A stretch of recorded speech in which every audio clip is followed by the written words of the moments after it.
नमस्कार विद्यार्थी मित्रांनो, मी प्राध्यापक भास्कर शिंदे, संचालक ज्ञानराज करिअर अकॅडमी.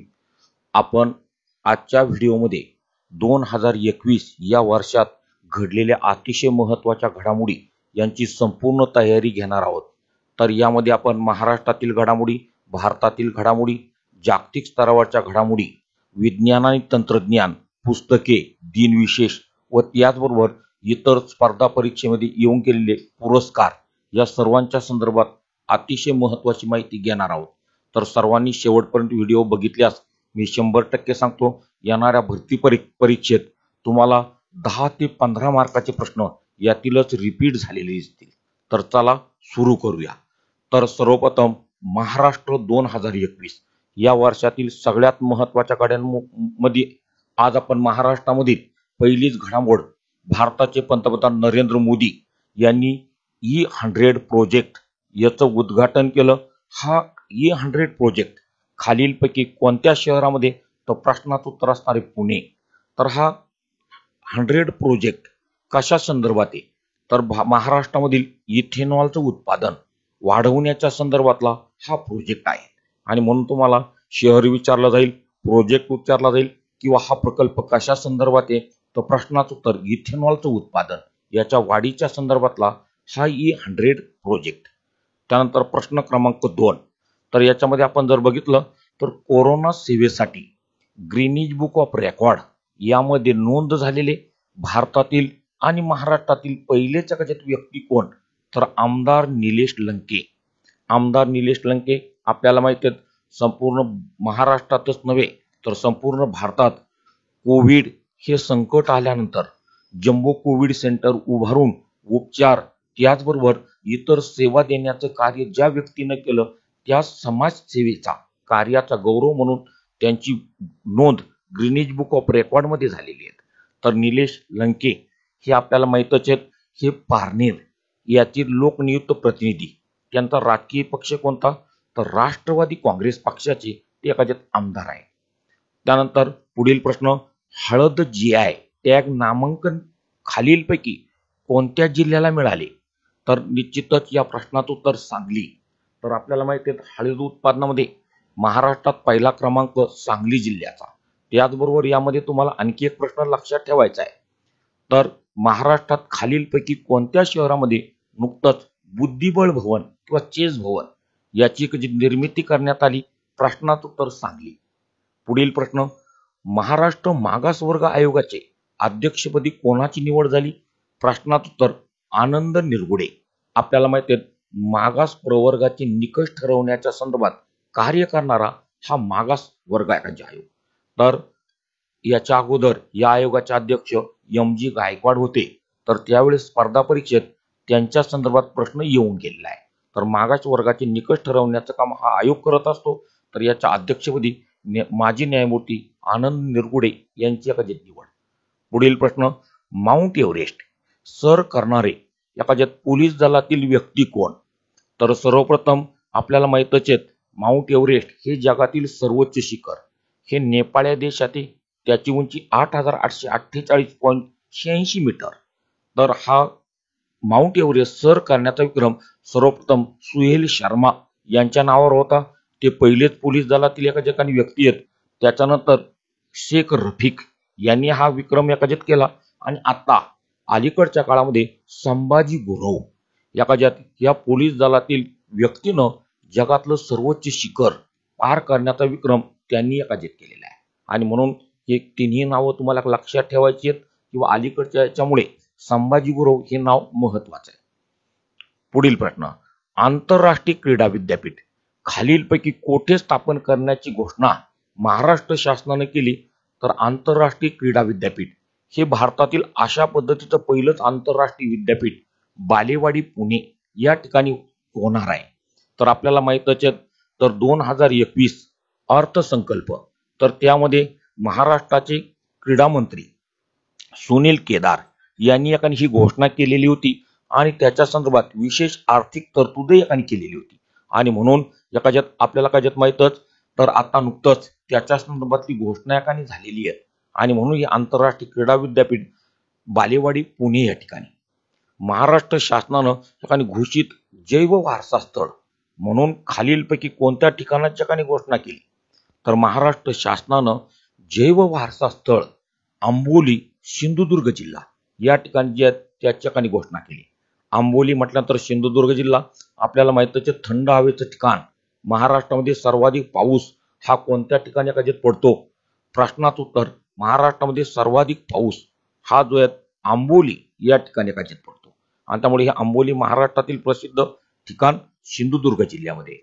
त्याचबरोबर वारसा स्थळे सगळ्या काज्यात माहिती आहेत. वारसा स्थळांच्या संदर्भात आता 2020-21 यामध्ये युनेस्कोच्या वारसा यादीत समाविष्ट झालेलं नांदूर माध्यमेश्वर हे पक्षी अभयारण्य नाशिक जिल्ह्यातील, तर बुलढाणा जिल्ह्यातील लोणार सरोवर याच्या संदर्भात हे वारसा स्थळामध्ये समाविष्ट झालेल्या काही ठिकाणी. आणि त्यामुळे ही सर्व माहिती का जे तुम्ही नीट लक्षात ठेवायची. त्यानंतर शाही संस्थान अध्यक्षपदी कोणाची निवड झाली?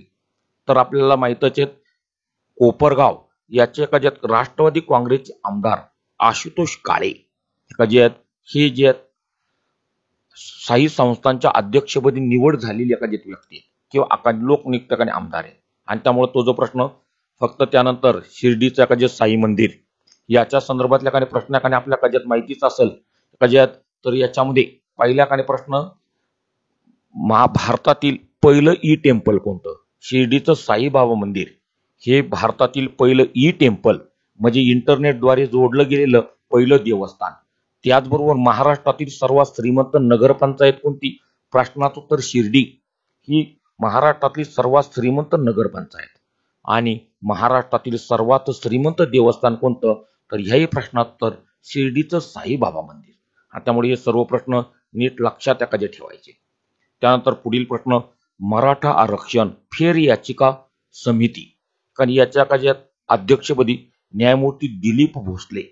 आपल्याला माहितच आहे आता नुकतंच सुप्रीम कोर्टानं मराठा आरक्षण हे रद्द एकाजित केल्याची घोषणा एकाने केली.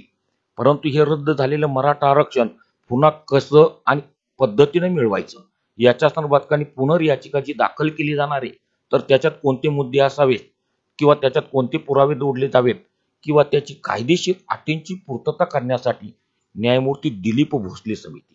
आणि म्हणून हे नाव तुम्हाला काज्यात महत्वाचं, कारण मागासवर्ग आयोग आनंद तिरपुडे आणि न्यायमूर्ती दिलीप भोसले हे दोन्ही प्रश्न का जे स्वतंत्र कशा पद्धतीने प्रश्न आला याच्यानुसार प्रश्नाचा काही उत्तर असणार आहे. 6 जून हा महाराष्ट्र शासनाने खालीलपैकी कोणता दिन म्हणून घोषित केला? प्रश्नात्तर शिवराज्य दिन. सर्वांनाच काज्यात माहिती आहे छत्रपती शिवाजी महाराज संपूर्ण महाराष्ट्राचं आराध्य दैवत. यांच्या संदर्भात 3 प्रश्न. तर पहिला प्रश्न छत्रपती शिवाजी महाराजांचा जन्म 1630 मध्ये. त्याचबरोबर दुसरा प्रश्न छत्रपती शिवाजी महाराजांचा राज्याभिषेक हा 6 जून 1674 रोजी झाला आणि त्यामुळे तोच राज्याभिषेक दिन हा शिवराज्य दिन म्हणून घोषित करण्यात आलेला आहे. तर 1680 मध्ये छत्रपती शिवाजी महाराजांचा काही मृत्यू रायगड किल्ल्यावर झालेला आहे आणि त्यामुळे जन्म, राज्याभिषेक आणि त्यांचा काही मृत्यू ज्या किल्ल्यावर झाला किंवा त्याच्या संदर्भातले जिल्हे हे नीट लक्षात ठेवायचे. अशा पद्धतीने ह्या ज्या घडामोडी. त्याचबरोबर 2021 या वर्षात महाराष्ट्रातील इतर घडामोडी ज्या महत्वाच्या ज्या ठरलेल्या आहेत त्यातील प्रश्न तुम्हाला कोणते परीक्षेत येऊ शकतात? तर 2020-21 मध्ये तर पहिलाच आपल्याला माहिती आहे महाराष्ट्र शासनातर्फे दिला जाणारा सर्वोच्च पुरस्कार महाराष्ट्र भूषण हा पुरस्कार आशा भोसले यांना घोषित झाला, त्यामुळे त्यांचं जे नाव. त्यानंतर दुसरा महिलांच्या कधी संरक्षण याच्या संदर्भात बलात्कारासारख्या ज्या घटना किंवा ज्यांना त्याच्यावर पायबंद बसावा म्हणून महाराष्ट्र शासनानं कोणता कायदा केला? तो प्रश्नोत्तर शक्ती कायदा. त्याच्यानंतर महाराष्ट्राच्या संदर्भात महाराष्ट्र शासनानं नुकतंच घोषित केलेलं एखादी 50वर अभयारण्य कोणतं? कन्हाळगड. ही कन्हाळगड कोणत्या जिल्ह्यात आहे याचं उत्तर तुम्ही कमेंट बॉक्समध्ये कधी टाकायचं आहे. आणि त्यामुळे या चारही घटना ज्या आहेत ना परीक्षेच्या दृष्टीने अतिशय महत्वाच्या. अशा पद्धतीनं एखादी महाराष्ट्रातील घडामोडी किंवा त्याच्या संदर्भात. त्यानंतर पुढील भारत 2021. आता भारतातील घडामोडींमध्ये पहिलीच घडामोड जागतिक बँक याच्या संदर्भात आपल्याला माहिती आहे जागतिक बँक किंवा ज्याला आपण वर्ल्ड बँक म्हणतो 2021 मध्ये भारतातील संभाव्य जीडीपी दर हा किती टक्के राहण्याचा अंदाज वर्तवला गेला, तर प्रश्नोत्तर 8.3%. तर आपल्याला सर्वांना माहितच आहे 2020-21 आणि या वर्षात तर भारतातील अनेक प्रकारचे उद्योगधंदे व्यवसाय कोरोना विषाणूच्या संकटामुळे ठप्प झालेले होते आणि त्यामुळे सर्वच अर्थतज्ञ यांच्या अंदाजानुसार हा जीडीपी दर किंवा त्याला आपण स्थूल राष्ट्रीय उत्पन्न म्हणतो तो कमी येईल असा अंदाज वर्तवला जायचा. तर यालाच अनुसरून हा जीडीपी दर 8.3% हा जागतिक बँकेनं वर्तवलेला अंदाज. त्याचबरोबर आपल्याला माहित आहे आंतरराष्ट्रीय नाणेनिधी किंवा ज्याला आपण IMF म्हणतो, तर या IMF हा भारताचा जीडीपी हा 12.5% राहण्याची शक्यता वर्तवली गेलेली आहे. आणि त्यामुळं हे तुम्हाला दोन्ही एका ठिकाणी आकडेवारी नीट लक्षात ठेवायची आहे. तर आर्थिक सर्वेक्षण 2021 याच्यामध्ये भारताचा आर्थिक विकास दर हा 11.5% राहण्याची शक्यता वर्तवली गेलेली आहे. आणि त्यामुळे हे सगळं जागतिक बँक, आंतरराष्ट्रीय नाणेनिधी, तर त्याचबरोबर आर्थिक सर्वेक्षण 2021 यातील जीडीपी बाबत आकडेवारी ही महत्वाची आहे. त्यानंतर जागतिक विद्यापीठ रँकिंग, तर सगळ्या काळात माहिती आहे QS ही जी संस्था, QS ही संस्था तर जगामध्ये अनेक प्रकारची जे शैक्षणिक केंद्र किंवा विद्यापीठ याचे प्रत्येक वर्ष नामांकन करत असते. तर या नामांकन यादी 2021 नुकतीच प्रसिद्ध झालेली आहे. तर याच्या अंतर्गत जगातील रँकिंग मध्ये पहिल्या क्रमांकाच्या एका ठिकाणी इन्स्टिट्यूट मेसाचुसेट्स इन्स्टिट्यूट या राज्यात आपल्याला माहित असेल ही केम्ब्रिज विद्यापीठ ब्रिटन या देशातील जी संस्था आहे ही पहिल्या क्रमांकावर आहे. तर त्याचबरोबर दुसरा क्रमांक ऑक्सफर्ड विद्यापीठ, आता एकाने ही जी संस्था ही पण एका दुसऱ्या क्रमांकावर. आणि त्यामुळे या दोन्ही संस्था महत्वाच्या आहेत. फक्त आपल्याला परीक्षेमध्ये प्रश्न विचारला जातो जागतिक दर्जाचे हे सर्व विद्यापीठ केम्ब्रिज किंवा ऑक्सफर्ड विद्यापीठ यांचा देश विचारला जाईल किंवा त्यांच्या संदर्भातली एखादी माहिती. पण आपल्या परीक्षेच्या दृष्टिकोनातून भारतातील घटना महत्वाच्या आहे. आणि या यादीमध्ये पहिला क्रमांक तर जागतिक विद्यापीठ रँकिंग मध्ये पहिला क्रमांक मिळवणारी भारतातील संस्था कोणती, तर IIT बॉम्बे ही संस्था पहिल्या क्रमांकावर. दुसऱ्या क्रमांकावर IIT दिल्ली. आता आपल्याला काय माहिती ही IIT Indian institute of technology हे तंत्रज्ञान या क्षेत्रात कार्य करणारी ही संस्था. तर तिसऱ्या क्रमांकावर Indian institute of science Bengaluru Karnataka या राज्यातील संस्था. आणि त्यामुळं हे QS हे विद्यापीठाच्या रँकिंगचं मानांकन हे अतिशय काळात महत्वाचं आहे. तुम्ही काळात तयारच करून ठेवायचंय, कारण मागच्या काळात आणि MPSCच्या परीक्षेत अशा पद्धतीच्या संस्था परीक्षेमध्ये विचारल्या गेलेल्या होत्या. त्याच्यानंतर पुढील ॲनेमिया मुक्त राज्य, भारत सरकारनं घोषित केलेलं ॲनेमिया हे जे मुक्त राज्य म्हणून कोणत्या राज्याची कधी नोंद केली गेली, तर प्रश्नाचं उत्तर मध्य प्रदेश हे ते प्रश्नाचं उत्तर. मध्य प्रदेश म्हटल्यानंतर पहिला प्रश्न तर मध्य प्रदेश या राज्याची कधी राजधानी भोपाळ. त्याचबरोबर भारतातील वाघांची संख्या यामुळं भारतातील टायगर स्टेट या नावाने कोणत्या राज्याचा उल्लेख केला जातो, प्रश्नात्तर मध्य प्रदेश. मध्य प्रदेशचे सध्याचे मुख्यमंत्री शिवराज सिंग चौहान, तर राज्यपाल आनंदीबेन पटेल. हे सर्व प्रश्न तुम्हाला मध्य प्रदेश या राज्याच्या संदर्भात लक्षात ठेवायचे. त्यानंतर पुढील एखाद्या गुजरात राज्यानं किंवा गुजरात इलेक्ट्रॉनिक शहर म्हणून कोणत्या शहराची घोषणा एखादीत केली गेली, तर प्रश्नोत्तर केवडिया.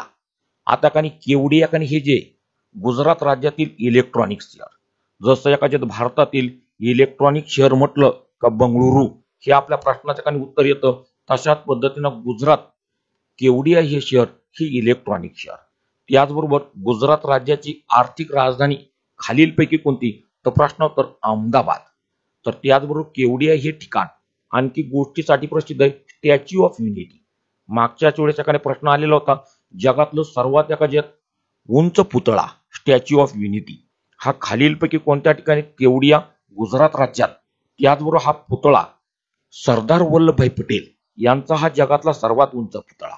याची उंची 182 मीटर, कदाचित 182 एखाद्यात मीटर त्याच्या कदाचित उंची आहेत. तर त्याचबरोबर त्या पुतळ्याचे रचनाकार किंवा कदाचित निर्माता राम सुतार यांनी एका ना त्या पुतळ्याची एखादी रचना एकाने केलेली आहे. हे सर्व प्रश्न केवढ्या किंवा त्याच्या संदर्भात एखादी परीक्षेच्या दृष्टीनं महत्वाचे. आणि आता ह्या वर्षी गुजरातचा आणखी एक प्रश्न तुम्हाला लक्षात ठेवायचा आहे. तर जगातलं सर्वात मोठं क्रिकेट स्टेडियम आपल्याला माहिती आहे एखादी मोटेरा स्टेडियम. आणि त्यामुळे हे जे मोटेरा स्टेडियम किंवा त्याला जे नाव सरदार वल्लभभाई पटेल त्याचबरोबर नंतरचं नामकरण नरेंद्र मोदी हे सुद्धा जे आहेत ना कोणत्या राज्यात आहे? प्रश्नाचं उत्तर गुजरात राज्य. त्यावेळेस अमेरिकेच्या राष्ट्राध्यक्ष डोनाल्ड ट्रम्प यांच्या हस्ते त्याचं उद्घाटन झालेलं आहे. त्यानंतर राष्ट्रीय आरोग्य मंत्रालय योगाचा प्रसार करण्यासाठी जे ॲप किंवा ॲप्लिकेशन विकसित केलं गेलं त्या ॲप्लिकेशनचं का जे नाव? तर प्रश्नोत्तर नमस्ते योग. तर सर्वांनाच माहिती आहे आंतरराष्ट्रीय स्तरावर खालीलपैकी कोणता दिवस योगा दिन म्हणून साजरा केला जातो? 21 जून हे त्या प्रश्नाचं का उत्तर. आणि म्हणून तर त्यात योगा माणसाला का जे शारीरिक आणि आत्मिक बळ निर्माण व्हावं यासाठी योगाचा काही अभ्यास त्याचबरोबर त्याचा का जे प्रचार आणि प्रसार करण्याच्या संदर्भात ही ॲप तुम्हाला त्या ॲपचं नाव लक्षात ठेवायचं. त्यानंतर पुढील एखादा प्रश्न वनांची निर्मिती म्हणजे का वनांचं प्रमाण वाढावं यासाठी ऑक्सिजन अभियान राबवणार भारतातील राज्य कोणतं? प्रश्नाचं उत्तर हरियाणा. आता आपल्या कशात माहिती आहे पर्यावरणाच्या संरक्षणासाठी पृथ्वीवर कमीत कमी 33% जास्त वन असणं गरजेचं आहे. आणि हे वनांचं प्रमाण दिवसेंदिवस कमी होत चाललेलं आहे. त्यामुळे वनांची टक्केवारी वाढवावी आणि वृक्षांची लागवड याच्या संदर्भात ऑक्सिजन एखादी अभियान हरियाणा राज्याने सुरू केलं. हरियाणा राज्याची राजधानी चंदीगड त्याचबरोबर मनोहरलाल खट्टर मुख्यमंत्री. सगळे प्रश्न हरियाणाच्या संदर्भात लिंग गुणोत्तर सर्वात कमी होतं आणि म्हणून बेटी बचाओ बेटी पढाओ या अभियानाचा शुभारंभ. याचबरोबर आपल्याला माहिती आहे ऐतिहासिक ठिकाणांमुळे कुरुक्षेत्र आणि पानिपत ही सर्व ठिकाणं कोणत्या राज्यात आहेत? प्रश्नाचं उत्तर हरियाणा. पुढील प्रश्न कोरोना प्रतिबंधक लसीकरण भारताने अमेरिकेला मागे टाकले. आपल्याला काय माहिती आहे कोरोना प्रतिबंधक लस याच्या संदर्भात भारतात जवळपास 32 कोटी 36 लाख लोकांचं लसीकरण पूर्ण झालेलं आहे. आणि याबाबत आपण एकाने अमेरिकेला मागे टाकलं तरी पण परीक्षेत प्रश्न जर आला तर कोरोना प्रतिबंधक सर्वाधिक लसीकरण करणारा जगातील देश कोणता? तर चीन हे त्या प्रश्नाचं का ठिकाणी उत्तर आहे. आणि त्यामुळे चीन हा जो आहे ना 116 कोटी लसीकरण करणारा जगातला सर्वाधिक एखादी देश चीन आहे. कारण आपल्याला माहिती आहे कोरोनाच्या संदर्भात कोरोनाचा उगम वुहान प्रांतामध्ये झाला. हे वुहान शहरामध्ये झाला. हे हुबई प्रांत हा चीन या देशात. आणि त्यामुळं या कोरोनाचं लसीकरण किंवा जे आहेत ना सर्वात जास्त रुग्ण सुरुवातीच्या काळामध्ये चीन यामध्ये होते. परंतु लसीकरणानंतर चीनमधील कोरोना हा नियंत्रण आल्याचं सांगितलं जातं. प्रत्यक्षात आजही तिथं रुग्णवाढीचा वेग जास्तच असल्याचं तज्ज्ञांकडून बोललं जातं. त्याच्यानंतर पुढील प्रश्न कोरोना लसीकरण भारतात झालेला आणि पहिलाच जिल्हा 100% कोरोना लसीकरण झालेला भारतातील जिल्हा बंदीपुरा हा खालीलपैकी कोणत्या केंद्रशासित प्रदेशामध्ये? जम्मू काश्मीर. आपल्याला काय माहिती आहे नुकतंच प्रत्येक महिन्याच्या शेवटी भारताचे पंतप्रधान नरेंद्र मोदी महिन्याच्या रविवारी एकाने मन की बात कार्यक्रम करत असतात. तर मन की बात या कार्यक्रमामध्ये जे प्रश्नांच्या एका घोषणा केली जाते किंवा ज्याचा उच्चार केला जातो त्याच्या संदर्भात त्याची नावं परीक्षेत विचारली जातात. आणि म्हणून त्यांच्यात मन की बात कार्यक्रमामध्ये हे कोरोना लसीकरण 100% झालेला बंदीपुरा हा जम्मू काश्मीर या राज्यातले काही जिल्हा आहे. आणि म्हणून त्याच्या त्यानंतर एका पुढील घडामोडी याच्या अंतर्गत धर्मांतर विरोधी कायदा करणारे भारतातील राज्य. तर आपल्या कायद्यात माहिती आहे एखाद्या व्यक्तीवर वेगळ्या प्रकारचा दबाव टाकून धर्मांतर सक्तीनं केलं जातं याच्या विरोधातला कायदा करणारं भारतातील पहिलं राज्य कोणतं? प्रश्नाचं उत्तर उत्तर प्रदेश. त्यानंतर दुसरं एखाद्यात राज्य कोणतं? प्रश्नाचं मध्य प्रदेश. आणि धर्मांतर विरोधी कायदा करणार तिसरं राज्य गुजरात. आणि त्यामुळे हे जे तिन्ही एखाद राज्य फक्त जे स्पर्धा परीक्षेत प्रश्न जर आला तर सामाजिक बहिष्कार हा गुन्हा हा कायदा करणारं भारतातील राज्य कोणतं? तर प्रश्नाचं उत्तर महाराष्ट्र. आणि त्यामुळे जे आहेत ना हा जो प्रश्न सामाजिक बहिष्काराचा जर आला तर प्रश्नात तर महाराष्ट्र नीट लक्षात ठेवायचं. त्यानंतर आत्ताच आपण एखादी मध्य प्रदेश राज्य यांची एकाने माहिती घेतली, तशाच पद्धतीने उत्तर प्रदेश. आता उत्तर प्रदेश हे राज्य एकाच्यात म्हटलं का पहिला प्रश्न उत्तर प्रदेशचे एकाच्यात सध्याचे मुख्यमंत्री योगी आदित्यनाथ हे उत्तर प्रदेशचे सध्याचे मुख्यमंत्री आहेत. उत्तर प्रदेशची राजधानी लखनौ गोमती नदीकाठी. तर उत्तर प्रदेश या राज्याच्या राज्यपाल आनंदीबेन पटेल या उत्तर प्रदेशच्या राज्यपाल आहेत. आणि म्हणून कोणताही प्रश्न तुम्हाला उत्तर प्रदेशच्या संदर्भात विचारला जाऊ शकतो. त्याच्यानंतर मध्य प्रदेशची माहिती आपण एकाने घेतलेलीच आहे. मध्य प्रदेशचे मुख्यमंत्री शिवराज सिंग चौहान.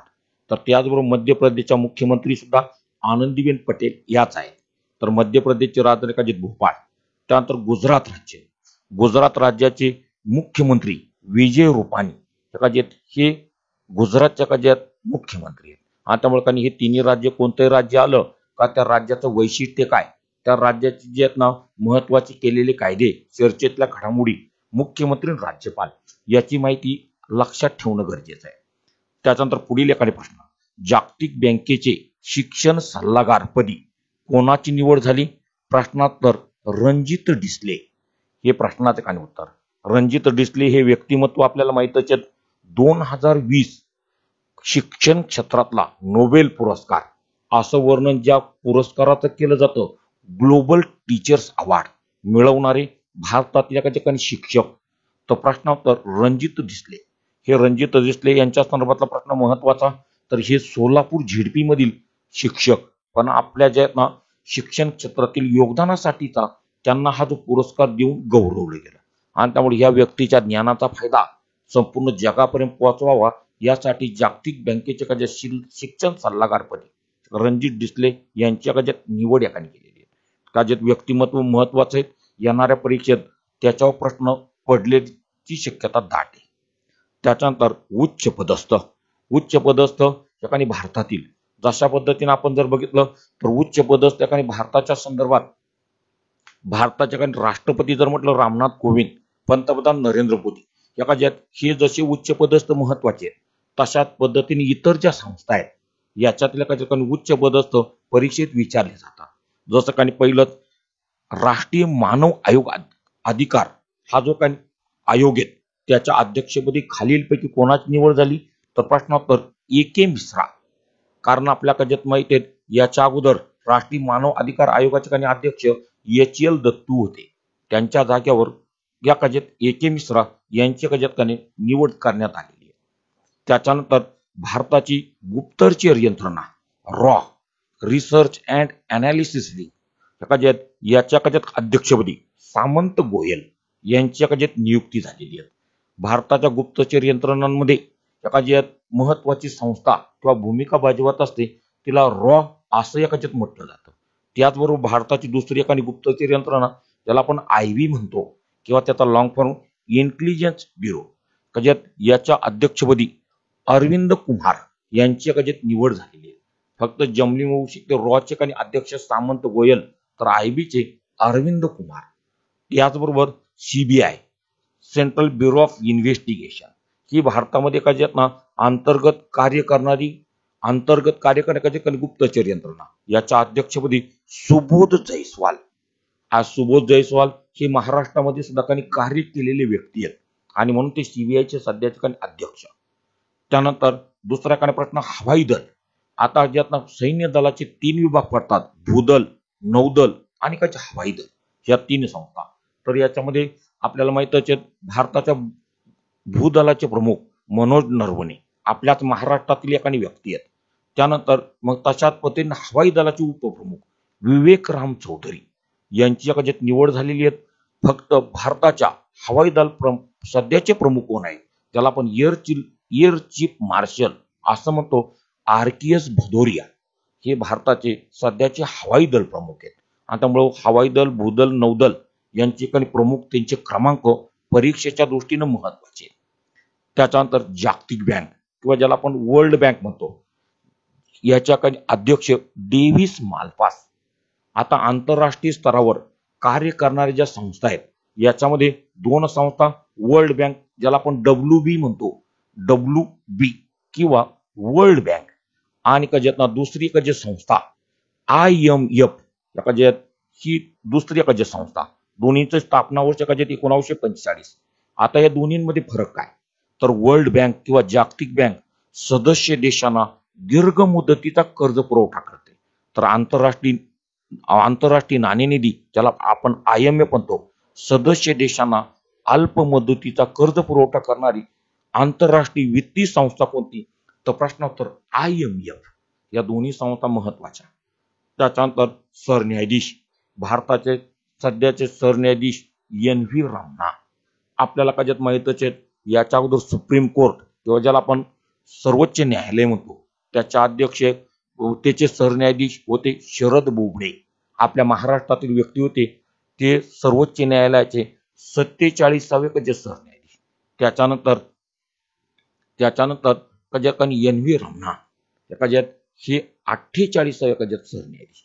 त्यांचा क्रमांक त्यांचं नाव लक्षात ठेवायचं. भारताच्या निवडणूक आयुक्तपदी सुशील चंद्रा यांची निवड झाली. ते भारताचे कितवे निवडणूक आयुक्त आहेत प्रश्नात उत्तर 24. सरन्यायाधीश 48 आहेत तर निवडणूक आयुक्त 24 आहेत. त्याच्यानंतर भारताच्या कजत गुप्तचर यंत्रणा आपण ज्याला NIA नॅशनल इन्व्हेस्टिगेशन कजत या नावाने कजत बघतो तर याचे अध्यक्ष तर याच्या कजत अध्यक्ष याच्या अगोदर YC मोदी होते आणि त्याच्यानंतर आता हंगामी NIA चे अध्यक्ष कुलदीप सिंह यांची कधी घोषणा झाली आहे. फक्त हे हंगामी आहेत. आता त्यामुळे तात्पुरता चार्ज जरी असला तर एखाद्यात NIA चे काही प्रमुख YC मोदी यांच्या ती जागेवर कजत नियुक्त झाले. त्यानंतर स्टेट बँक ऑफ इंडिया याच्या कजत अध्यक्षपदी दिनेश कुमार खारा यांची कजत निवड झालेली आहे आणि त्यामुळे दिनेश कुमार खारा ही SBI चे काही अध्यक्ष. त्याच्यानंतर भारतात शेअर बाजार याच्यावर नियंत्रण ठेवणारी संस्था राष्ट्रीय स्तरावरील NSE किंवा नॅशनल स्टॉक एक्सचेंज याचे सध्याचे काही अध्यक्ष कोण आहेत प्रश्नोत्तर गिरीश चतुर्वेदी. त्यामुळे हे सर्व उच्च पदस्थ अलीकडच्या काळामध्ये काही बदललेले आहेत, नीट लक्षात ठेवायचे. त्याच्यानंतर पुढील तिसरा घटक विज्ञान आणि तंत्रज्ञान सायन्स अँड टेक्नॉलॉजी. तर यातील अनेक प्रकारच्या घडामोडी परीक्षेमध्ये काही विचारल्या जातात. बहुतेक मुलांना ते प्रश्न अवघड जातात. तर याच्यामध्ये कजत पहिलीच घडामोड आपण जर बघितलं तर द्रवरूप युरिया याची निर्मिती नॅनो तंत्रज्ञानावर करणारी भारतातील कंपनी कोणती तर प्रश्नोत्तर RCF. आता एकाने RCF राष्ट्रीय केमिकल अँड फर्टिलायझर याच्यात रासायनिक खताची निर्मिती करणारी ही कंपनी. पूर्वीच्या काळामध्ये आपल्याला माहिती आहे कोणत्या आपल्या कजत शेतीमध्ये कोणत्या पिकाला काही युरियाची मात्रा द्यायची असेल तर त्याचे अनेक पोते किंवा कजत गोण्या काही द्यावा लागायच्या, परंतु अगदी आता अर्ध्या लिटरच्या फवारणीमध्ये संपूर्ण काही 1 किंवा 2 गुणीची ताकद त्या बॉटलमध्ये कधी सामावली. हे नॅनो टेक्नॉलॉजी किंवा नॅनो तंत्रज्ञान याच्यावर आधारलेलं हे रासायनिक खत. त्यामुळे दुसरा प्रश्न तुम्हाला विचारला जाऊ शकतो नॅनो तंत्रज्ञानाचा वापर करून बनवलं गेलेलं पहिलंच रासायनिक खत कोणतं. मग पर्यायामध्ये काही युरिया, अमोनियम सल्फेट किंवा DAP असे पर्याय जर आले तर प्रश्नोत्तर युरिया. याचबरोबर हे राष्ट्रीय केमिकल अँड फर्टिलायझर ज्याला आपण RCF म्हणतो याचे महाराष्ट्रातील प्रकल्प कोणत्या ठिकाणी आहेत तर प्रश्नोत्तर चेंबूर आणि थळवायचे. हे 2 ठिकाणं RCF रासायनिक खताचे कारखाने. त्यानंतर येणाऱ्या परीक्षेच्या दृष्टीने अतिशय महत्त्वाचा प्रश्न IMP करून ठेवायचे आहेत. येणाऱ्या भरती प्रक्रियेत महत्त्वाचा प्रश्न ठरण्याची शक्यता आहे. भारतामध्ये कोरोना जो स्ट्रेन एखाद्यात आढळला त्याला कोणतं नाव देण्यात आलं तर प्रश्नोत्तर कप्पा आणि डेल्टा. आता ज्यात काही आपल्या कजत माहितच आहेत पुढे आपण संपूर्ण जगातील महत्त्वाचे देश त्यांच्यामध्ये आढळलेल्या कोरोना स्ट्रेन यांना जागतिक आरोग्य संघटनेनं कोणती नावं दिलेली आहेत त्याचा स्वतंत्र चार्ट पाहणार आहोत. तर याच्यामध्ये कजत हा प्रश्न कजत महत्त्वाचा. त्याच्यानंतर कृत्रिम सूर्य निर्मिती करणारा जगातील एखादे देश तर जगामध्ये पहिल्यांदा कजत चीन या देशानं हा कृत्रिम सूर्याची निर्मिती केली. तर आपला कजत नैसर्गिक जो सूर्य आहे याचा सारखाच प्रकाशमान देण्याचं काम हा कृत्रिम सूर्य करणार आहे आणि त्यामुळे हे तंत्रज्ञान चीन या देशाने विकसित केलेलं आहे. त्याच्यानंतर कोरोना या रोगाचा प्रतिबंध करण्यासाठी नुकतंच जे औषध विकसित करण्यात आलं हे औषध जे आहेत ना 2DG हे औषध नीट लक्षात ठेवायचं, याची निर्मिती कोणी केली तर प्रश्नोत्तर DRDO. आता हे DRDO तर आपल्याला माहिती आहे संरक्षण संशोधन व विकास संस्था या नावानं DRDOचा कजत लॉंग फॉर्म. या संस्थेनं आतापर्यंत कजत याचे कजत कनी अनेक प्रकारचे संरक्षण क्षेत्रातील उपकरणं असेल किंवा यंत्रसामुग्री उभारलेली आहे. या संस्थेची स्थापना कधी झालेली आहे तर प्रश्नोत्तर स्थापना 1958 या संस्थेची स्थापना. DRDOचं मुख्यालय दिल्ली या शहरामध्ये. तर DRDOचे सध्याचे अध्यक्ष कोण आहेत प्रश्नोत्तर G सतीश रेड्डी. तर आतापर्यंत आपल्याला माहिती आहे DRDOनं विकसित करणारे अनेक प्रकारचे जे आहेत ना यंत्रसामुग्री, याच्यामध्ये भारतानं नुकतंच विकसित केलं पिनाक हे जे रॉकेट, हे खालीलपैकी कजत कोणी एकाने विकसित एकाने केलं तर प्रश्नोत्तर DRDO. याचबरोबर दुसरा कजत तेजस हे भारताचं सगळ्यात हलकं आणि लढाऊ विमान, हे खालीलपैकी याची निर्मिती DRDO यांनी या कजत केलेली आहे. त्याचबरोबर शौर्य क्षेपणास्त्र निर्मितीमध्ये महत्वाचं योगदान, आणि त्यामुळे क्षेपणास्त्र निर्मितीमध्ये सुद्धा DRDOचं काही योगदान महत्वाचं आहे. आणि त्यामुळे हे सर्वच्या सर्व पिनाक हे जे रॉकेट, तेजस हे विमान आणि शौर्य क्षेपणास्त्र याच्या निर्मितीमध्ये सिंहाचा वाटा. त्याचबरोबर हे कोरोना प्रतिबंधक औषध 2DG तर कजत त्याचा लॉंग फॉर्म 2डेक्स्ट्रो डी ग्लुकोज या नावानं कजत ना त्याला कजत ओळखलं जातं. त्याच्यानंतर पुढील घडामोड अग्नि प्राईम हे क्षेपणास्त्र. आता अग्नि प्राईम या क्षेपणास्त्राची नुकतीच यशस्वी चाचणी घेतली गेली. याची कजत क्षेपणास्त्राची चाचणी 28 जून 2021 या दिवशी ही यशस्वी चाचणी केली गेली. तर आपल्याला माहिती आहे कोणते क्षेपणास्त्र कजत ना ज्याला आपण मिसाईल म्हणतो, या क्षेपणास्त्राची चाचणी भुवनेश्वर ओडिसा जवळील व्हीलर बेट या ठिकाणी याची चाचणी घेतली जाते. या व्हीलर बेटांना खालीलपैकी कोणाचं नाव दिलं गेलं तर प्रश्नोत्तर APJ अब्दुल कलाम. तर त्या ठिकाणी या क्षेपणास्त्राची चाचणी कजत केली गेलेली. त्याचबरोबर आतापर्यंत आपल्या कजत माहिती आहे अग्नि एक क्षेपणास्त्र याचे अग्नि 1, 2, 3, 4, 5 अशा पद्धतीनं कजत क्षेपणास्त्र कजत निर्माण केलेली आहेत. तर याचा जमिनीवर मारा करणारं क्षेपणास्त्र, त्याचबरोबर त्याचा मारा करण्याची क्षमता 5000 ते 10000 किलोमीटर पर्यंत. तर त्याचबरोबर आण्विक क्षमता असणारं कजत हे क्षेपणास्त्र. आणि म्हणून ह्या अग्नि क्षेपणास्त्राच्या निर्मितीमध्ये सिंहाचा वाटा APJ अब्दुल कलाम. आणि म्हणून भारताचे मिसाईल मॅन या टोपण नावाने कोणाचा उल्लेख केला जातो प्रश्नाचं उत्तर कजत APJ अब्दुल कलाम. अशा पद्धतीने हा व्हिडिओ तुम्हाला जर आवडत असेल तर व्हिडिओला कजत लाईक करायचंय. आपल्या चॅनलवर प्रथमच आलेला असाल तर चॅनलला सबस्क्राईब करायचंय आणि हा व्हिडिओ आवडल्यास आपल्या मित्रांमध्ये शेअर करायला विसरू नका.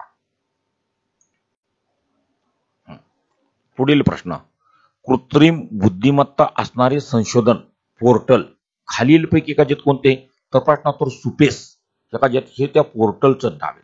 आता ज्यात ना हे जे पोर्टल कोणी एकाने विकसित केलं तर आणि त्याचबरोबर त्याचा लॉंग फॉर्म तर कजत ना supreme court portal for assistant in course efficiency. तर आपल्याला माहिती आहे सर्वोच्च न्यायालय किंवा सुप्रीम कोर्ट यांनी कजत ना कोणत्या प्रकारचे खटल्यातील निकष त्याचबरोबर त्याची कजत पारदर्शीपणे न्यायदानाचं काम केलं जावं यासाठी हे सुपेक्स पोर्टल. आणि त्यामुळे ज्यात कृत्रिम बुद्धिमत्ता किंवा ज्याला आपण आर्टिफिशियल इंटेलिजन्स या नावाने जे संबोधतो, तर याच कृत्रिम बुद्धिमत्तेचा वापर करून आज संपूर्ण जगामध्ये अनेक प्रकारचे रोबोट बनवले जातात किंवा यंत्रमानव बनवले जाते. तर याच्यामध्ये सुद्धा कृत्रिम बुद्धिमत्ता याचाच वापर मोठ्या प्रमाणात केला जातो. आणि म्हणून परीक्षेच्या दृष्टीने कजत महत्वाचा प्रश्न ठरण्याची शक्यता आहे किंवा फक्त सुपेस हे पोर्टल कशा संदर्भात आहे अशा पद्धतीचा प्रश्न पडण्याची शक्यता आहे.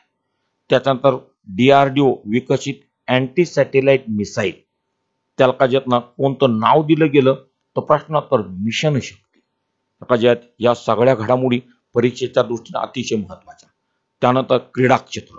आता जे क्रीडा आपल्या माहिती आहेत राष्ट्रीय आणि आंतरराष्ट्रीय स्तरावर क्रीडा स्पर्धा कोरोनाच्या संकटामुळे बऱ्याच दिवसापासून बंद होत्या, परंतु अलीकडच्या काळामध्ये ज्या स्पर्धा काही सुरू झालेल्या आहेत, तर क्रीडा क्षेत्रात आपल्याला माहीतच आहे, आता लवकरच 23 जुलै पासून शुभारंभ होणारी ऑलिम्पिक क्रीडा स्पर्धा टोकियो जपान, आणि त्यामुळे येणाऱ्या परीक्षेत ऑलिम्पिक क्रीडा स्पर्धा किंवा त्यावर प्रश्न पडण्याची शक्यता आहे. फुटबॉल या खेळाच्या संदर्भात फुटबॉलमध्ये सर्वाधिक गोल करण्याचा विश्वविक्रम कोणाच्या नावावर आहे, तर प्रश्नोत्तर रोनाल्डो. आतापर्यंत क्रीडा जगतात फुटबॉल या खेळामध्ये 103 गोल करण्याचा विक्रम या व्यक्तीच्या नावावर. परंतु आपल्या भारतीय फुटबॉल संघाचा कर्णधार सुनील छेत्री हा दुसऱ्या क्रमांकावर पोहोचलेला आहे. सुनील छेत्री हा आपल्या भारताचा जो फुटबॉलपटू आहे, तर त्याने 74 गोल करत या यादीमध्ये क्रमांक मिळवलेला आहे. आणि त्यामुळे सुनील छेत्री हा जो फुटबॉलपटू भारतीय संघाचा कर्णधार, याचंही नाव तुम्हाला विचारलं जाऊ शकतं. तर पाठीमागे आपल्याला माहितच आहे, 2 वर्षापूर्वी काही प्रश्न आला होता, प्लेयर ऑफ द इयर हा जो काही पुरस्कार सुनील छेत्री या फुटबॉलपटूला मिळालेला होता, तो आपल्या भारताचा खेळाडू आहे. त्यानंतर पुढे फ्रेंच ओपन टेनिस स्पर्धा.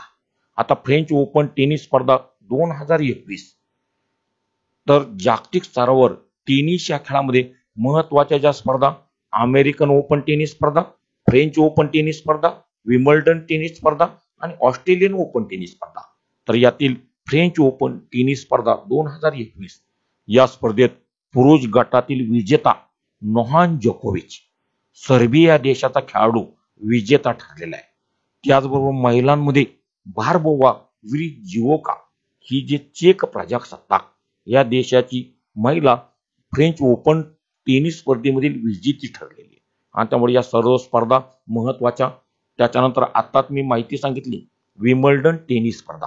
विम्बल्डन टेनिस स्पर्धेच्या संदर्भात ही जी स्पर्धा इंग्लंड किंवा ब्रिटन या देशात खेळली जाते. त्याचबरोबर हिरवळीवर खेळलं जाणारं ही स्पर्धा, म्हणून या स्पर्धेला विशेष महत्व आहे. आता ती स्पर्धा सध्या सुरू आहे. त्यानंतर त्याचे विजेता उपविजेता हे पण लक्षात ठेवायचे. तर त्यानंतर पुढील स्पर्धा ऑलिम्पिक क्रीडा स्पर्धा 2021. प्रत्येक 4 वर्षानंतर ही ऑलिम्पिक क्रीडा स्पर्धा होत असते. जगातील क्रीडा क्षेत्रातील ही सर्वोच्च स्पर्धा, याची सुरुवात आधुनिक काळामध्ये का जी झाली, अथेन्स ग्रीस या शहरात ही दर 4 वर्षांनी होणारी जी स्पर्धा आहे, ही स्पर्धा 2020 मध्ये जपान टोकियो या ठिकाणी होणार होती. पण कोरोनाच्या संकटामुळे ही स्पर्धा 1 वर्ष पुढे ढकलली गेली आणि आता ती 2021 मध्ये ही स्पर्धा होणार आहे 23 जुलै 2021 पासून. आणि त्यामुळे ही आंतरराष्ट्रीय ऑलिम्पिक संघटना, या संघटनेची स्थापना 1894 आणि आधुनिक काळात ऑलिम्पिकला सुरुवात झाली ती 1896 पासून. या आंतरराष्ट्रीय ऑलिम्पिक संघटनेचं मुख्यालय लुझान, स्वित्झर्लंड या देशात आहे. आणि सध्या आंतरराष्ट्रीय ऑलिम्पिक संघटनेचे अध्यक्ष कोण आहेत, तर प्रश्नोत्तर थॉमस बॅच हे जर्मनी या देशाचे आहेत. आणि त्यामुळे या सर्व ऑलिम्पिक क्रीडा स्पर्धा, यामुळे ही समिती किंवा जी संघटना आहे याची संपूर्ण माहिती तयार करून ठेवायची आहे. ऑलिम्पिक क्रीडा स्पर्धा या दर 4 वर्षांनी होतात. तर 2004 मध्ये ही स्पर्धा अथेन्स ग्रीस या ठिकाणी झाली. पुन्हा 2004 मध्ये ही स्पर्धा अथेन्स ग्रीस या ठिकाणी, 2008 मध्ये बीजिंग चीन या ठिकाणी, 2012 लंडन ब्रिटन या ठिकाणी, 2016 रिओ दी जानेरो ब्राझील या ठिकाणी, आणि आता 2021 जपान टोकियो या ठिकाणी. तर 2014-24 मध्ये ही स्पर्धा पॅरिस फ्रान्स या देशात होणार आहे. अशा पद्धतीनं ऑलिम्पिक क्रीडा स्पर्धेचा संपूर्ण इतिहास, ऑलिम्पिक क्रीडा स्पर्धेमध्ये पदक मिळवणारे भारतातील खेळाडू आणि त्यांचा खेळ हा तयार करून ठेवायचा आहे.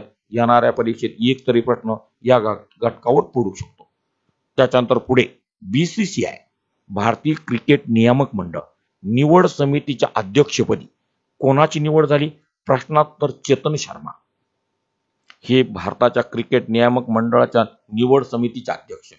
तर बीसीसीआयचे सध्याचे अध्यक्ष कोण आहेत, प्रश्नोत्तर सौरभ गांगुली. आता या ठिकाणी भारतीय क्रिकेट नियामक मंडळ बीसीसीआय चर्चेत ठिकाणी आलेली आहेत. तर BCCI स्थापना कधी झाली? प्रश्नाचं उत्तर 1928. BCCI याची स्थापना 1928 मध्ये. याचं मुख्यालय खालीलपैकी कोणत्या शहरात आहे? मुंबई. तर BCCIच्या सध्याचे अध्यक्ष सौरभ गांगुली. त्यामुळे यात हे सर्व नाव, स्थापना वर्ष, मुख्यालय हे परीक्षेत विचारलं जातं. पुढील 2021 मध्ये T20 विश्वचषक आंतरराष्ट्रीय क्रिकेट परिषद, ज्याला आपण ICC म्हणतो, ही कधी विश्वचषक भारतात होणार होता, पण कोरोनाच्या संकटामुळे ही स्पर्धा किंवा विश्वचषक आता जो खेळवला जाणार आहे तो संयुक्त अरब अमिरात किंवा ज्याला आपण UAE या नावानं सुद्धा कधी ओळखतो. आणि त्यामुळे 2021चा ICCचा T20 विश्वचषक स्पर्धा ही खालीलपैकी कोणत्या ठिकाणी खेळवली गेली किंवा पार पडली? तर प्रश्नाचं उत्तर भारत नाही, प्रश्नाचं उत्तर असणार आहे UAE किंवा संयुक्त अरब अमिरात. त्याचबरोबर कोरोनाच्या संकटामुळे आता आपल्या भारतातील या वर्षाचं उर्वरित IPLचे सामने सुद्धा हे 2021 मध्ये कोणत्या ठिकाणी खेळले जाणार आहेत? तर ह्याही प्रश्नाचं उत्तर संयुक्त अरब अमिरात. आणि त्यामुळे दुबई किंवा काही इतर जे नावं आहेत ती परीक्षेच्या दृष्टीने महत्वाची. अशा पद्धतीने क्रीडा क्षेत्रातील घडामोडी. पुढील घडामोडी जागतिक स्तरावरच्या घडामोडी. आता जागतिक स्तरावर का जे आहेत इंटरपोल आपल्याला माहितच आहे, आंतरराष्ट्रीय पोलीस संघटना ही कोणत्या नावाने ओळखली जाते? प्रश्नाचं उत्तर इंटरपोल. हरवलेल्या व्यक्तींना एखाद्यात ओळखण्यासाठी किंवा त्यांना त्यांच्या घरापर्यंत पोहोचवण्यासाठी आय फॅमिला हे अभियान सुरू केलं इंटरपोल. आणि त्यामुळे याच्या अगोदरच्या पोलीस भरतीत जशा पद्धतीने प्रश्न आला होता ऑपरेशन मुस्कान, तशाच पद्धतीनं आंतरराष्ट्रीय पोलीस संघटना किंवा इंटरपोल यांनी हरवलेल्या व्यक्तींना घरापर्यंत पोहोचवण्यासाठी किंवा त्याला ओळख पटवण्यासाठी आय फॅमिला या नावाचं अभियान सुरू केलं. आता इथं प्रश्न आला इंटरपोल किंवा आंतरराष्ट्रीय पोलीस संघटना. आंतरराष्ट्रीय पोलीस संघटनेची स्थापना कधी झाली?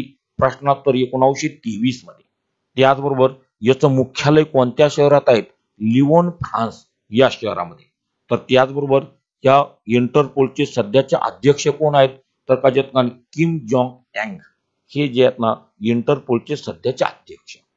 त्याच्यानंतर ICC आंतरराष्ट्रीय क्रिकेट परिषद किंवा जे आहेत ना इंटरनॅशनल क्रिकेट कौन्सिल, आपल्याला माहितच आहे या कंपनीचे प्रयोजक म्हणून कोणत्या कंपनीची निवड केली गेली? प्रश्नोत्तर फोन पे. आंतरराष्ट्रीय स्तरावरील ICCचे जे सामने असतात त्याचं प्रयोजकत्व फोन पे या कंपनीला दिलं गेलेलं आहे. इथं प्रश्न आला आंतरराष्ट्रीय क्रिकेट परिषद किंवा आंतरराष्ट्रीय क्रिकेट समिती. या समितीची स्थापना कधी झाली? प्रश्नाचं उत्तर 1909 या ठिकाणी जे आहेत ना या संघटनेची स्थापना झालेली आहे. याचं मुख्यालय खालीलपैकी कोणत्या शहरात आहे? प्रश्नोत्तर दुबई, UAE या शहरामध्ये याचं मुख्यालय. आणि आंतरराष्ट्रीय क्रिकेट परिषद याचे सध्याचे अध्यक्ष कोण आहेत? प्रश्नोत्तर ग्रेग बार्कले हे त्याचे अध्यक्ष. फक्त जे ग्रेग बार्कले हे कोणत्या देशाचे आहेत? प्रश्नोत्तर न्यूझीलंड. अशा पद्धतीने आंतरराष्ट्रीय क्रिकेट परिषद किंवा त्याच्या संदर्भातला प्रश्न महत्वाचा. त्याच्यानंतर G7 ग्रुप 7 हे शिखर संमेलन 2021 मध्ये खालीलपैकी कोणत्या ठिकाणी पार पडलं? प्रश्नोत्तर ब्रिटन. आता ज्या G7 ही जगातील सर्वात प्रगत देशांची संघटना आहे. तर या संघटनेचं प्रत्येक वर्ष एक शिखर संमेलन घेतलं जातं. तर या वर्षी 2021 मध्ये ब्रिटन किंवा ज्याला आपण इंग्लंड म्हणतो या देशात ते पार पडलं. भारताचे पंतप्रधान नरेंद्र मोदी व्हर्च्युअली या शिखर संमेलनाला हजर राहिले होते. G7 मध्ये भारताचा समावेश होत नाही. जगातील हे प्रगत देश कोणकोणते आहेत? G7 चे सदस्य देश. त्याजवळ संघटनेची स्थापना, त्याचं मुख्यालय हे नीट तयार करून ठेवायचंय. त्यानंतर ब्रिटन हा देश म्हटल्यानंतर आपल्याला माहिती आहे ब्रिटन किंवा इंग्लंड या देशाच्या संदर्भात ब्रिटनची राजधानी कोणती? लंडन. तर जगामध्ये संसदीय लोकशाहीची जननी, अलिखित राज्यघटना असणार देश कोणता? प्रश्नोत्तर ब्रिटन किंवा इंग्लंड किंवा त्यालाच आपण UK युनायटेड किंगडम या नावानं ओळखलं जातो. त्याचबरोबर ब्रिटन या देशाचे सध्याचे जगात पंतप्रधान कोण आहेत? तर प्रश्नोत्तर बोरिस जॉन्सन. नेहमी स्पर्धा परीक्षेत इंग्लंड किंवा ब्रिटन याचे पंतप्रधान विचारण्याची पद्धत आहे. जसं याच्या अगोदर मुंबई पोलीसमध्ये गॉर्डन ब्राऊन यांचं नाव विचारलं गेलेलं होतं. त्याच्यानंतर सारा गिल्बर्ट हे नाव कशामुळे प्रकाशझोतात आलं, तर ब्रिटन किंवा इंग्लंड या देशातील प्रसिद्ध शास्त्रज्ञ किंवा ऑक्सफर्ड विद्यापीठ यांनी एखाद्या कोरोना लस जी विकसित केली, तर याच्यामध्ये महत्वाचं योगदान सारा गिल्बर्ट यांनी, आणि म्हणून त्यांच्या या कार्याचा गौरव म्हणून नुकतंच ब्रिटन या देशामध्ये जी विम्बल्डन टेनिस स्पर्धा सुरू होती, तर ही स्पर्धेमधील सर्व प्रेक्षकांनी उभे राहून सारा गिल्बर्ट यांना एखाद्यानं जे वंदन एखाद्यात केलं. आणि त्यामुळे या सारा गिल्बर्ट या कोणत्या देशातील वैज्ञानिक, तर प्रश्न तो ब्रिटन, किंवा कोरोना लस विकसित करण्यामध्ये महत्वाचे योगदान सारा गिल्बर्ट यांचं. त्यानंतर पुढे माउंट एव्हरेस्ट सर करणारे तिसरे अंध गिर्यारोहक खालीलपैकी कोण आहेत? प्रश्नोत्तर झांग होन हे कोणत्या देशातील आहे? तर चीन. हे तिसरे गिर्यारोहक आहेत, आणि म्हणून परीक्षेमध्ये आपल्याला माहिती आहे जगातलं हे सर्वोच्च शिखर माउंट एव्हरेस्ट सर करणारे पहिले अंध व्यक्ती कोण किंवा अंध गिर्यारोहक कोण? प्रश्नोत्तर पहिले व्हेन मेयर अमेरिका या देशाचे आहेत. आणि त्यामुळं हे पहिले व्हेन मेयर अमेरिका हे नाव तुम्हाला लक्षात ठेवायचं. त्यानंतर पुढील घटक पुरस्कार. कोणत्या व्यक्तीला केलेल्या कार्याची जे माहिती जनतेपर्यंत पोहोचावी यासाठी पुरस्कार देऊन गौरवलं जातं. आणि त्यामुळे जसे आपल्या भारतात अनेक पुरस्कार एखादी विचारले जातात, भारतरत्न असेल, ज्ञानपीठ असेल, राजीव गांधी खेलरत्न पुरस्कार असेल, जागतिक स्तरावर नोबेल पुरस्कार असेल, बुकर पुरस्कार किंवा नॉर्मन बोरलॉग पुरस्कार, तर तशाच पद्धतीनं पुरस्कार याच्यामध्ये आंतरराष्ट्रीय बुकर पुरस्कार. आता हे 2021 मध्ये आंतरराष्ट्रीय बुकर पुरस्कार डेव्हिड डियोप यांना मिळालेला आहे. तर हा बुकर पुरस्कार इंग्रजी साहित्यात दिला जाणारा हा सर्वोच्च पुरस्कार आहे. तर हा पुरस्कार डेव्हिड डियोप यांना मिळाला. तर बुकर पुरस्कार विजेती कादंबरी ॲट नाईट ब्लड, ही जी कादंबरी आहे परीक्षेमध्ये विचारली जाऊ शकते. तुम्हाला कादंबरी विचारली जाईल ॲट नाईट ब्लड, ही कादंबरीचे लेखक कोण आहेत? David Diop. किंवा त्यांना कोणता पुरस्कार देऊन गौरवलं गेलं? बुकर पुरस्कार. इथं प्रश्न आला बुकर पुरस्काराच्या संदर्भात. आपल्या भारतातील खालीलपैकी कोणत्या व्यक्तीला बुकर पुरस्कार देऊन गौरवलं गेलं? तर ज्यात अरुंधती रॉय, अरुंधती रॉय हे नाव परीक्षेत विचारलं गेलेले आहेत. तर अरुंधती रॉय यांची the God of small thing he कादंबरी याच्यासाठी त्यांना बुकर पुरस्कार मिळालेला होता, आणि म्हणून त्यांचं नाव अरुंधती रॉय नीट लक्षात ठेवायचं. त्याचबरोबर पुलित्झर पुरस्कार. हा पुलित्झर पुरस्कार कोणत्या क्षेत्रासाठी दिला जातो? प्रश्नोत्तर पत्रकारिता. तर 2021 या वर्षाचा पुलित्झर पुरस्कार देऊन गौरवलं गेलं अमेरिकेतील प्रसिद्ध वर्तमानपत्र किंवा न्यूजपेपर न्यूयॉर्क टाइम, या वर्तमानपत्राला 2021 सालचा पत्रकारिता क्षेत्रातील सर्वोच्च पुलित्झर पुरस्कार देऊन गौरवलं गेलेले. तर आपल्या भारतातील कोणत्या व्यक्तीला पुलित्झर पुरस्कार देऊन गौरवलं गेलेले?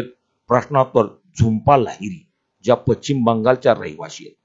त्याच्यानंतर सरस्वती पुरस्कार 2021 विद्यक क्षेत्रात दिला जाणारा हा जो पुरस्कार शरण कुमार लिंबाळे यांना देऊन गौरवलं गेलं. तर हा शरद कुमार लिंबाळे यांच्या कोणत्या कादंबरीला हा पुरस्कार मिळाला? त्या कादंबरीचं नाव सनातन ही त्यांच्या कादंबरी आहे. आणि त्यामुळं कादंबरी त्याचबरोबर त्यांचं जे नाव शरण कुमार लिंबाळे हेही महत्वाचं. त्यानंतर पुढील फिल्मफेअर अवॉर्ड 2021 आता परीक्षेच्या दृष्टीनं अतिशय महत्वाचा हा जो काही फिल्मफेअर अवॉर्ड 2021 मध्ये जो पार पाडला गेला, हा कितवा फिल्मफेअर अवॉर्ड होता? तो प्रश्नोत्तर 66वा. त्यामुळे क्रमांक विचारण्याची एखादी पद्धत स्पर्धा परीक्षेमध्ये, आणि त्यामुळे हा IMP अतिशय महत्वाचा पुरस्कार आहे फिल्मफेअर अवॉर्ड 2021. तर फिल्मफेअर अवॉर्ड 2021 मध्ये सर्वोत्कृष्ट अभिनेत्याचा पुरस्कार खालीलपैकी कोणाला मिळाला? प्रश्नोत्तर इरफान खान. हा जो पुरुष या गटातील हा जो पुरस्कार इरफान खान यांना मिळाला सर्वोत्कृष्ट अभिनेत्याचा.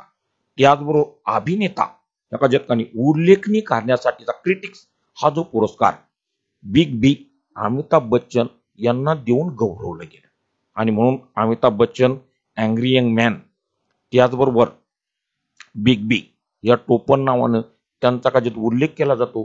तर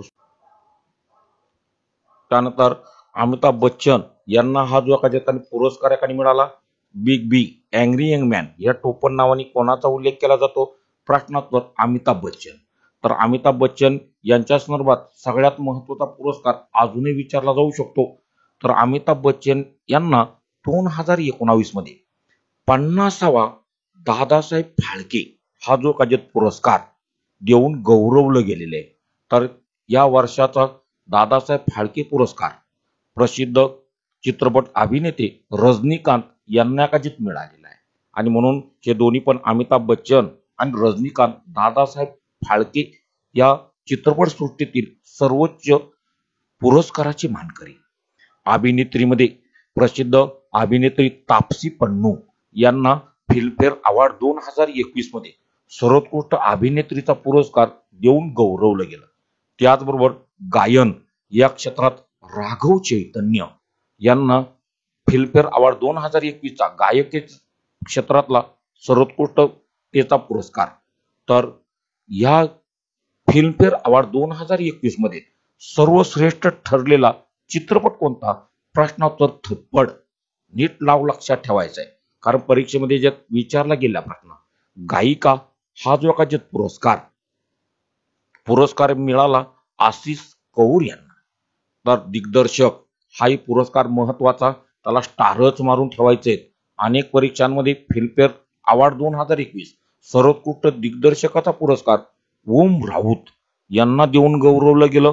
तर तानाजी मालुसरे यांच्या जीवनावर चित्रपट तानाजी द वॉरियर या चित्रपटासाठीचा सर्वोत्कृष्ट दिग्दर्शकाचा पुरस्कार ओम राऊत यांना मिळालेला आहे. तर लाईफ टाईम अचीवमेंट हा जो पुरस्कार इरफान खान आपल्या काजत माहीतच आहेत. आता त्यांच्या संदर्भात या काजत अनेक वेळा प्रश्न पूर्वी पण येऊन गेलेला आहे. पुढील काजत 67वा राष्ट्रीय चित्रपट पुरस्कार याला व्हेरी IMP करून ठेवायचे. येणाऱ्या परीक्षेत 100% एक तरी प्रश्न या घटकावर पडल्याशिवाय राहणार नाही आणि त्यामुळं तो 67वा क्रमांक राष्ट्रीय चित्रपट पुरस्कार हा जो राष्ट्रीय चित्रपट पुरस्कार 2021 याच्यामध्ये पहिलाच सर्वोत्कृष्ट ठरलेला चित्रपट कोणता. तर 67व्या राष्ट्रीय चित्रपट पुरस्कारांमध्ये सर्वोत्कृष्ट ठरलेला चित्रपट फक्त मरक्कर हा जो चित्रपट मल्याळी भाषेतील सर्वोत्कृष्ट ठरलेला चित्रपट आणि मराठी चित्रपटांमध्ये बोर्डो हा जो चित्रपट सर्वोत्कृष्ट ठरला. येणाऱ्या परीक्षेत 100% प्रश्न याच्यावर पडला जाणार आहे. म्हणून MPSC असेल, तलाठी असेल, पोलीस भरती असेल, वनरक्षक असेल, कोणत्याही परीक्षेत हा प्रश्न पडू शकतो. 67व्या राष्ट्रीय चित्रपट पुरस्कारांमध्ये सर्वोत्कृष्ट ठरलेला मराठी चित्रपट कोणता. बोर्डो हा चित्रपट. याचबरोबर अभिनेता हा त्यातील सर्वोत्कृष्ट अभिनेत्याचा पुरस्कार मनोज वाजपेयी भोसले या चित्रपटासाठी. तर आयुष या अभिनेत्याला असुरन या चित्रपटासाठी सर्वोत्कृष्ट अभिनेत्याचा पुरस्कार मिळाला. याच्यामध्ये सामाजिक विषयावरचा सर्वोत्कृष्ट चित्रपटाचा पुरस्कार आनंदी गोपाल या आपल्या मराठी भाषेतील चित्रपटाला मिळाला. सगळ्यांनाच माहिती आहे आनंदी गोपाल आनंदीबाई जोशी वैद्यकीय पदवी घेणारी याकाने भारतातली पहिली महिला आनंदीबाई जोशी यांच्या कार्याच्या संदर्भातला आढावा घेणारा हा आनंदी गोपाल हा चित्रपट. त्याचबरोबर बालचित्रपट सर्वोत्कृष्ट बालचित्रपट ठरला तो कस्तुरी हा हिंदी भाषेतील चित्रपट. त्याचबरोबर अभिनेत्रींमध्ये कंगना राणावत क्वीन ऑफ झाशी या चित्रपटासाठी त्यांना सर्वोत्कृष्ट अभिनेत्रीचा पुरस्कार देऊन गौरवलं गेलं. त्याचबरोबर क्वीन ऑफ झाशी हा जो चित्रपट आहे हा कोणाच्या जीवनावर बेतलेला आहे तर राणी लक्ष्मीबाई झाशीची राणी लक्ष्मीबाई 1857च्या युद्धामधील त्यांची दमदार जीत कामगिरी या संदर्भातला हा जो चित्रपट. यामध्ये सर्वोत्कृष्ट ठरलेला हिंदी चित्रपट कोणता. छिछोरे हा चित्रपट आपल्या माहिती आहेत मागच्याच वर्षी सुशांत सिंग राजपूत या अभिनेत्यानं जे आत्महत्या केलेली आहेत त्याचाच हा गाजलेला आणि सर्वात लोकप्रिय चित्रपट. आणि त्यामुळं हिंदी चित्रपटामध्ये सुशांत सिंग राजपूत यांच्या आत्महत्येच्यामुळे चर्चेत असणारा एका छिछोरे हा चित्रपट परीक्षेत पडण्याची दाट शक्यता आहे. तर 67व्या राष्ट्रीय चित्रपट पुरस्कार 2021 दिग्दर्शकाचा पुरस्कार संजय पूरनसिंह भट्टर या चित्रपटासाठी त्यांना पुरस्कार देऊन गौरवलं गेलं. तर संगीतकार या क्षेत्रातला पुरस्कार डी इमान यांना मिळालेला आहे. लोकप्रिय चित्रपट तेलुगू भाषेतील लोकप्रिय चित्रपट आणि महर्षी हा जो चित्रपट तेलुगू भाषेतील आहे, हा सगळ्यात लोकप्रिय चित्रपटाचा पुरस्कार मिळाला. गीतकार या क्षेत्राचा पुरस्कार प्रभा वर्मा यांना. तर त्याचबरोबर एखाद्या मोस्ट फ्रेंडली फ्युचर स्टेट किंवा चित्रपट राज्य हा पुरस्कार कोणत्या राज्याला मिळाला? प्रश्नात तर सिक्कीम एखाद्यात हे राज्य. त्यामुळं सिक्कीम हे राज्य विचारलं जाऊ शकतं. गायक एखाद बिप्रेक केरेमिट्टी हा या गाण्यासाठीचा जो पुरस्कार त्यांना मिळाला. तर गायिका सावनी रवींद्र बोर्डा हा जो चित्रपट आहे त्याच्यासाठीचा हा पुरस्कार. त्यामुळे सर्व चित्रपटाच्या ठिकाणी व्यक्ती संदर्भातला कोणता प्रश्न तुम्हाला पडला तर एखाद्यात नीट लक्षात ठेवत एखादी चालायचं. त्यानंतर पुढील घडामोडींमध्ये एखादी भारत सरकार फळबाग क्लस्टर 2021. आता एखादी फळबाग क्लस्टर म्हणजे काय? तर जागतिक बाजारपेठेत भारताची हिस्सेदारी वाढवण्यासंदर्भात किंवा आंतरराष्ट्रीय व्यापारामध्ये भारताचा एखादा व्यापार वाढावा यासाठी भारताचे कृषी मंत्री नरेंद्र तोमर यांनी हे फळबाग क्लस्टर 2021 एखाद्यात घोषित केलेलं आहे.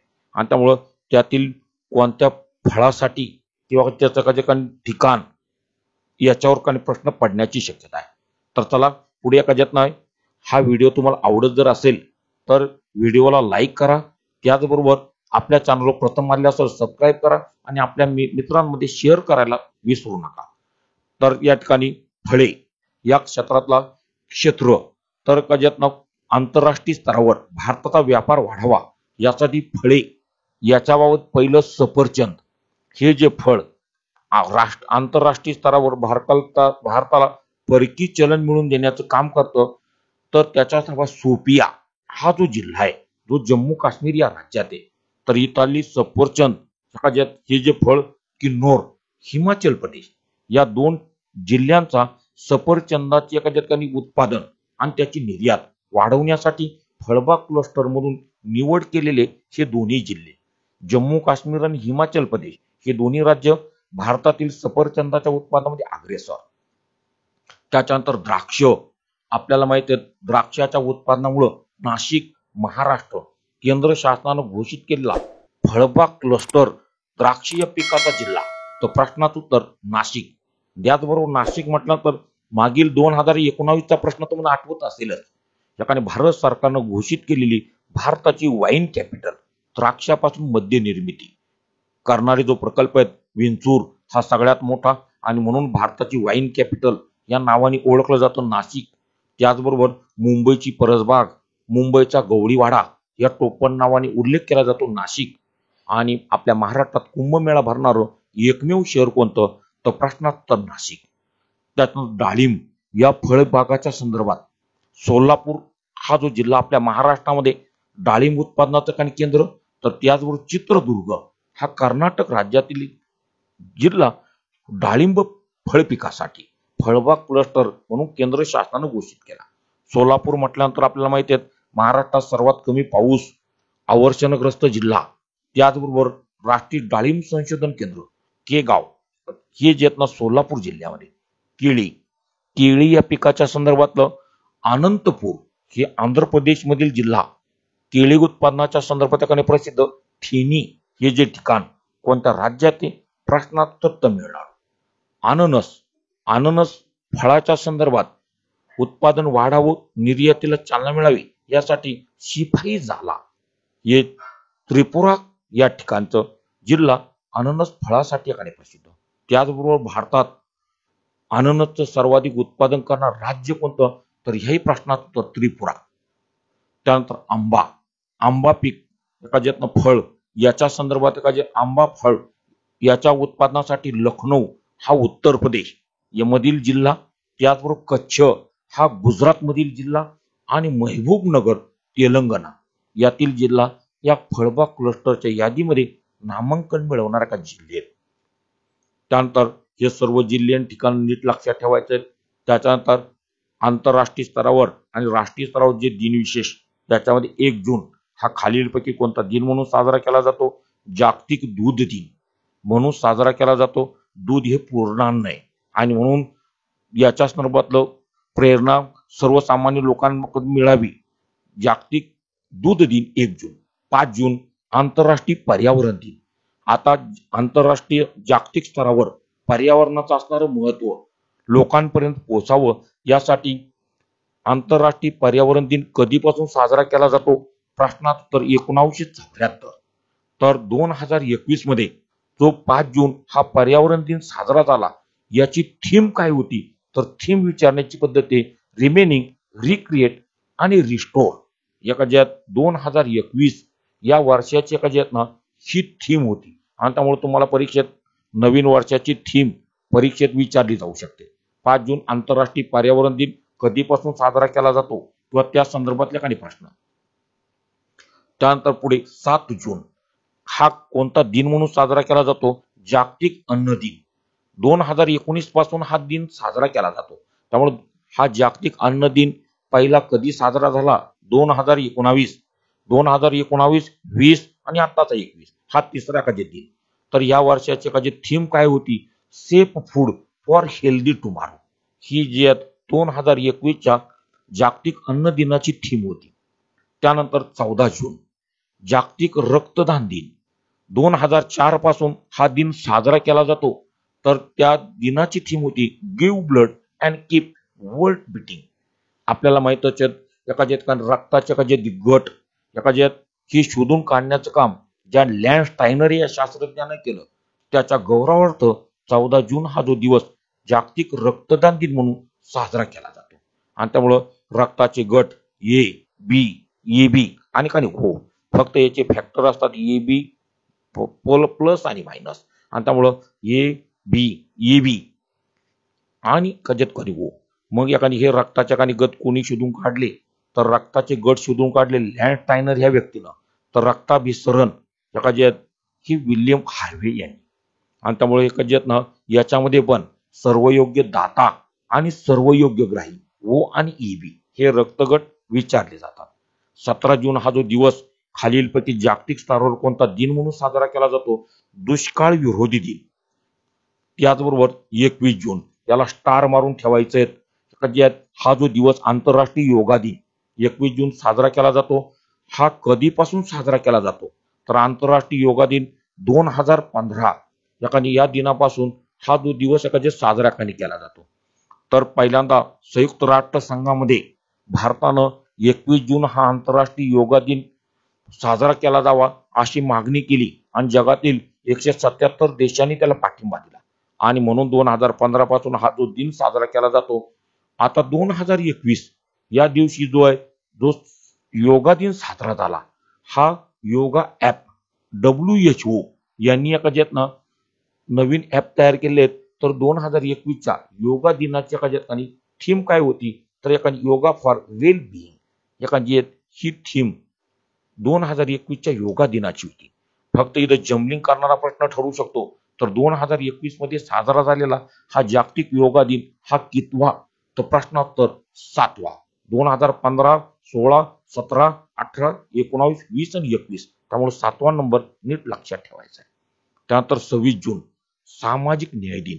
आपल्याला माहिती आहे महाराष्ट्रात हा जो दिवस 26 जून हा सामाजिक न्याय दिन म्हणून साजरा केला जातो. त्याची तारीख महत्वाची. त्यानंतर पुढे एखादी व्यक्ती याच्या संदर्भात आपल्याकडे माहिती आहे व्यक्तींमध्ये अलीकडच्या काळामध्ये एखाद्या व्यक्तीची निवड झाली किंवा एखाद्या व्यक्तीचं निधन झालं तर त्याच्या संदर्भात प्रश्न विचारले जातात.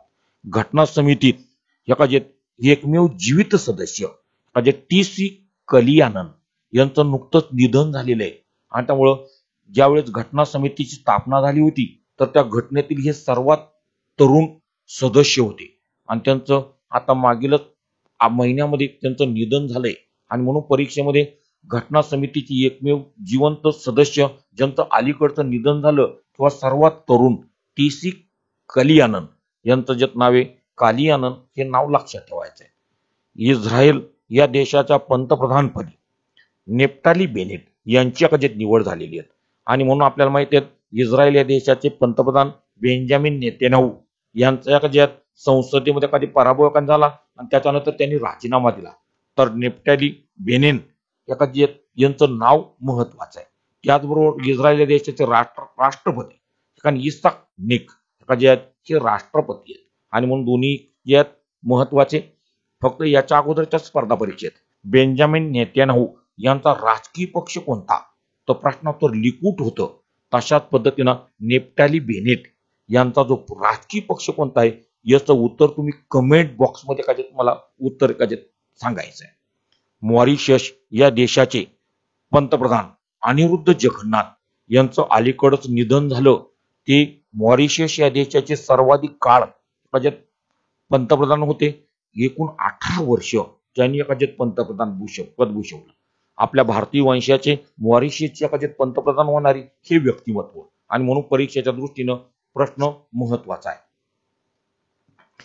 त्यानंतर कजत संयुक्त राष्ट्रसंघ ज्याला आपण युनो कजत म्हणतो संयुक्त राष्ट्रसंघाचे दुसऱ्यांदा सरचिटणीस म्हणून कोणाची निवड झाली तर अँटोनियो गुटारेस पोर्तुगाल या देशाचे. तर सर्वसाधारण आपल्याला माहिती आहे अँटोनियो गुटारेस पोर्तुगाल या देशाचे संयुक्त राष्ट्रसंघाचे सरचिटणीस 2017 पासून 2021 पर्यंत हा त्यांचा कधी कालखंड. तर आता पुन्हा जे आहेत ना पुढील एखाद्या वर्षासाठी अँटोनियो गुटारेस यांची दुसऱ्या टर्मसाठी निवड झालेली आहे आणि म्हणून पुन्हा तुम्हाला संयुक्त राष्ट्रसंघाचे दुसऱ्यांदा मुदतवाढ मिळाली का जे सरचिटणीस किंवा निवड झालेली व्यक्ती अँटोनियो गुटारेस हे कोणत्या देशाचे प्रश्नाचं उत्तर पोर्तुगाल. त्याचबरोबर कजत दुसरा प्रश्न एका ठिकाणी विधियानगर एखाद्यात विधीनागर एखादी ही जी महिला कथक या नृत्यामध्ये एखादी डिलीट पदवी त्यांना कधी मिळालेली आहे हे नाव तुम्हाला विचारलं जाऊ शकतं. विधीनागर या खालीलपैकी कोणत्या नृत्याशी संबंधित आहे तर प्रश्न उत्तर कथक या नृत्याशी एखादी संबंधित आहे. म्हणून कथक हे लोक नृत्य किंवा त्याच्यामध्ये डिलीट एखादी ही पदवी मिळवणारी एखादी महिला. त्याचबरोबर इंदू मल्होत्रा. आता इंदू मल्होत्रा आपल्याला माहिती आहे याच्या अगोदरच कधी एमपीसीच्या परीक्षेत प्रश्न आलेला आहे. सर्वोच्च न्यायालयात न्यायाधीश होणारी पहिली महिला वकील कोण तर सर्वोच्च न्यायालयामध्ये किंवा सुप्रीम कोर्टमध्ये न्यायाधीश होणारी महिला इंदू मल्होत्रा. आपल्याला माहिती आहे सुप्रीम कोर्ट किंवा सर्वोच्च न्यायालय याच्यामध्ये एखाद्या महिला याच्यामध्ये आर भानुमती त्याचबरोबर इंदू मल्होत्रा आणि इंदिरा बॅनर्जी या 3 महिला न्यायाधीश पदावर आहेत आणि म्हणून त्यांची तिन्हीची नावं लक्षात ठेवायची आहेत. आर भानुमती त्याचबरोबर इंदू मल्होत्रा आणि इंदिरा बॅनर्जी हे तिन्ही नावं परीक्षेत महत्वाची. त्याच्यानंतर मित्तल ही पंकज मित्तल जम्मू काश्मीर उच्च न्यायालयाच्या मुख्य न्यायाधीशपदी विराजमान होणारी व्यक्ती आहेत.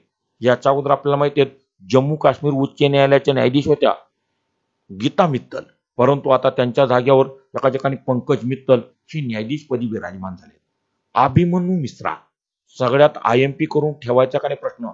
अभिमन्यू मिश्रा आपल्या भारतीय वंशाचा अमेरिकेमधील हा शाळकरी मुलगा पण जगामध्ये सर्वात लहान वयाचा किंवा कमी वयाचा ग्रँड मास्टर बुद्धिबळ या खेळामधील जे उपाधी आहेत वयाच्या 12व्या वर्षी त्यांना ग्रँड मास्टर ही एका ठिकाणी खेळामधला एका ठिकाणी किताब मिळवलेला आहे आणि म्हणून तिचे व्यक्तिमत्व परीक्षेच्या दृष्टीने कजत महत्वाचं. त्याच्यानंतर मिल्खा सिंग हे जे व्यक्तिमत्व कजत त्यांचं कजत निधन झाले आणि म्हणून परीक्षेमध्ये कजत मिल्खा सिंग यांचा खूप प्रश्न यांना आयएमपीच करून ठेवायचे. कजत ह्या व्यक्तीला पहिल्यांदा मिल्खा सिंग हे भारताचे प्रसिद्ध ॲथलेटिक्स किंवा धावपटू त्याचबरोबर भारतीय सैन्य दलामध्ये देश सेवा बजावत असतानाच राष्ट्रीय आणि आंतरराष्ट्रीय स्तरावर त्यांनी अनेक प्रकारचे पुरस्कार त्यांनी एका ठिकाणी पदकं त्यांनी मिळवलेली आणि म्हणून पहिल्यांदा उपाधी मिल्खा सिंग यांना कोणत्या टोपण नावानं ओळखलं जातं फ्लाइंग सिख ही उपाधी. मिल्खा सिंग यांना फ्लाइंग सिख ही उपाधी खालीलपैकी कोणी दिली तर पाकिस्तानचे एका प्रमुख आयुब खान यांनी एका त्यांना फ्लाइंग सिख ही उपाधी दिलेली आहे. त्याचबरोबर मिल्खा सिंग यांचं आत्मचरित्र कोणत्या नावाने एकाने ओळखलं जातं? Race of my life. आणि म्हणून याच्या अगोदरच्या स्पर्धा परीक्षेत खूप वेळा प्रश्न आलेला आहे.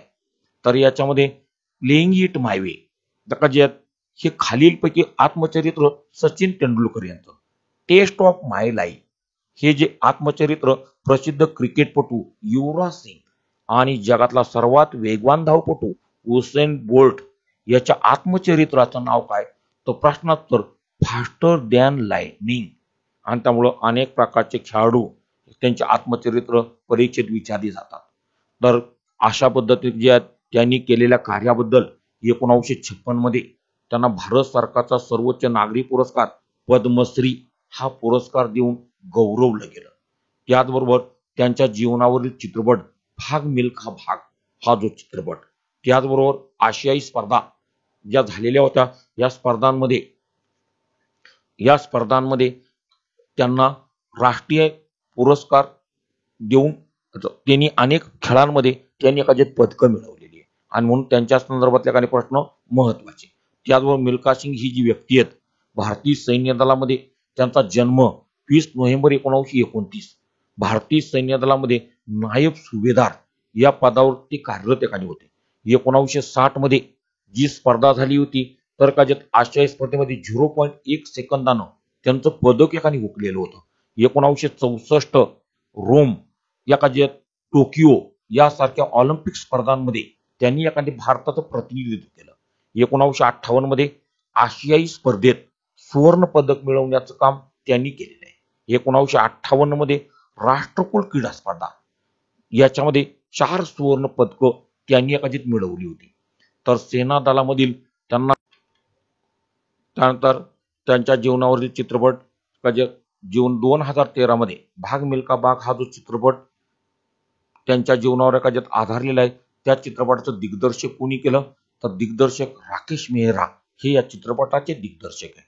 तर या चित्रपटामध्ये त्यांची दमदार भूमिका साकारणारा आणि अभिनेता कोण? फरहान अख्तर या अभिनेत्यानं मिल्खा सिंग यांची भूमिका साकारलेली आहे. अशा पद्धतीनं हे सगळे एखाद्या महत्वाचे प्रश्न परीक्षेत पडण्याची शक्यता आहे. त्यानंतर पुढील एखादी घटक पुस्तके. कोणत्याही परीक्षेमध्ये अनेक प्रकारच्या पुस्तकं आणि त्यांचे लेखक किंवा आत्मचरित्र विचारलं जातं. तर 2021 मध्ये प्रकाशित झालेली किंवा चर्चेत असणारी जी पुस्तकं आहेत याच्यामध्ये पुस्तके होम इन द वर्ल्ड या पुस्तकाचे लेखक कोण आहेत? प्रश्नोत्तर अमर्त्य सेन. अमर्त्य सेन या व्यक्तीची अनेक प्रसिद्ध पुस्तकं राष्ट्रीय आणि आंतरराष्ट्रीय स्तरावर एकाने गाजलेली. आणि त्याचबरोबर 1998 मध्ये अर्थशास्त्राचा नोबेल पुरस्कार मिळवणारे भारतातील अर्थतज्ञ, त्यांना अर्थशास्त्रातील नोबेल पुरस्कार देऊन गौरवलं गेलं होतं. त्याचबरोबर बिलीव्ह हे पुस्तक क्वचित कोणाचं संदर्भात लिहिलेले आहेत? सुरेश रायना. त्याचबरोबर स्टार गेजिंग हे जे पुस्तक रवी शास्त्री यांचं पुस्तक आहे. ड्रॅगन उभादारी श्रीराम पवार यांचं पुस्तक. तर श्रीराम पवार यांचं मोदी पर्व हे पुस्तक त्यांनीच लिहिलेलं आहे. त्यामुळे या दोन्ही पुस्तकांचे लेखक श्रीराम पवार. छत्रपती शिवाजी महाराज महाराष्ट्राचं आराध्य दैवत असं ज्यांचं वर्णन केलं जातं, त्यांचं चरित्र लिहिण्याचं काम डॉक्टर इस्माईल पठाण यांनी केलेलं आहे. त्याचबरोबर आता नुकतंच अनफिनिश्ड मेमरीज हे आत्मचरित्र खालीलपैकी कोणाचं आहेत? प्रियंका चोपडा यांचं या अभिनेत्रीचं की आत्मचरित्र. परीक्षेत महत्वाचं प्रॉमिस मी डॅड हे आत्मचरित्र IMPच करून ठेवायचंय. कारण परीक्षेच्या दृष्टिकोनातून अमेरिकेचे नुकतेच नवनिर्वाचित राष्ट्राध्यक्ष, अमेरिकेचे 46वे राष्ट्राध्यक्ष जो बायडेन यांचं आत्मचरित्र आहे. त्यानंतर माय ॲग्रिकल्चर ऍक्ट 2020 AK रंजन यांचं आत्मचरित्र. आता आपल्या काळात माहिती आहे यांनी लिहिलेलं एखादे पुस्तक ॲग्रिकल्चर शेतकरी विरोधी कायदा केंद्र शासनाने पारित केल्यावर त्याच्या संदर्भात भाष्य करणारं पुस्तक ॲग्रिकल्चर ऍक्ट 2020 AK रंजन. त्याचबरोबर पुढचं माय एक्सपेरिमेंटल विथ सायलन्स हे पुस्तक समीर सोनी यांनी लिहिलेलं आहे. माय एक्सपेरिमेंटल विथ ट्रूथ या महात्मा गांधींचं आत्मचरित्र आहे. तर माय एक्सपेरिमेंटल विथ सायलन्स हे समीर सोनी यांनी लिहिलेले पुस्तक आहे.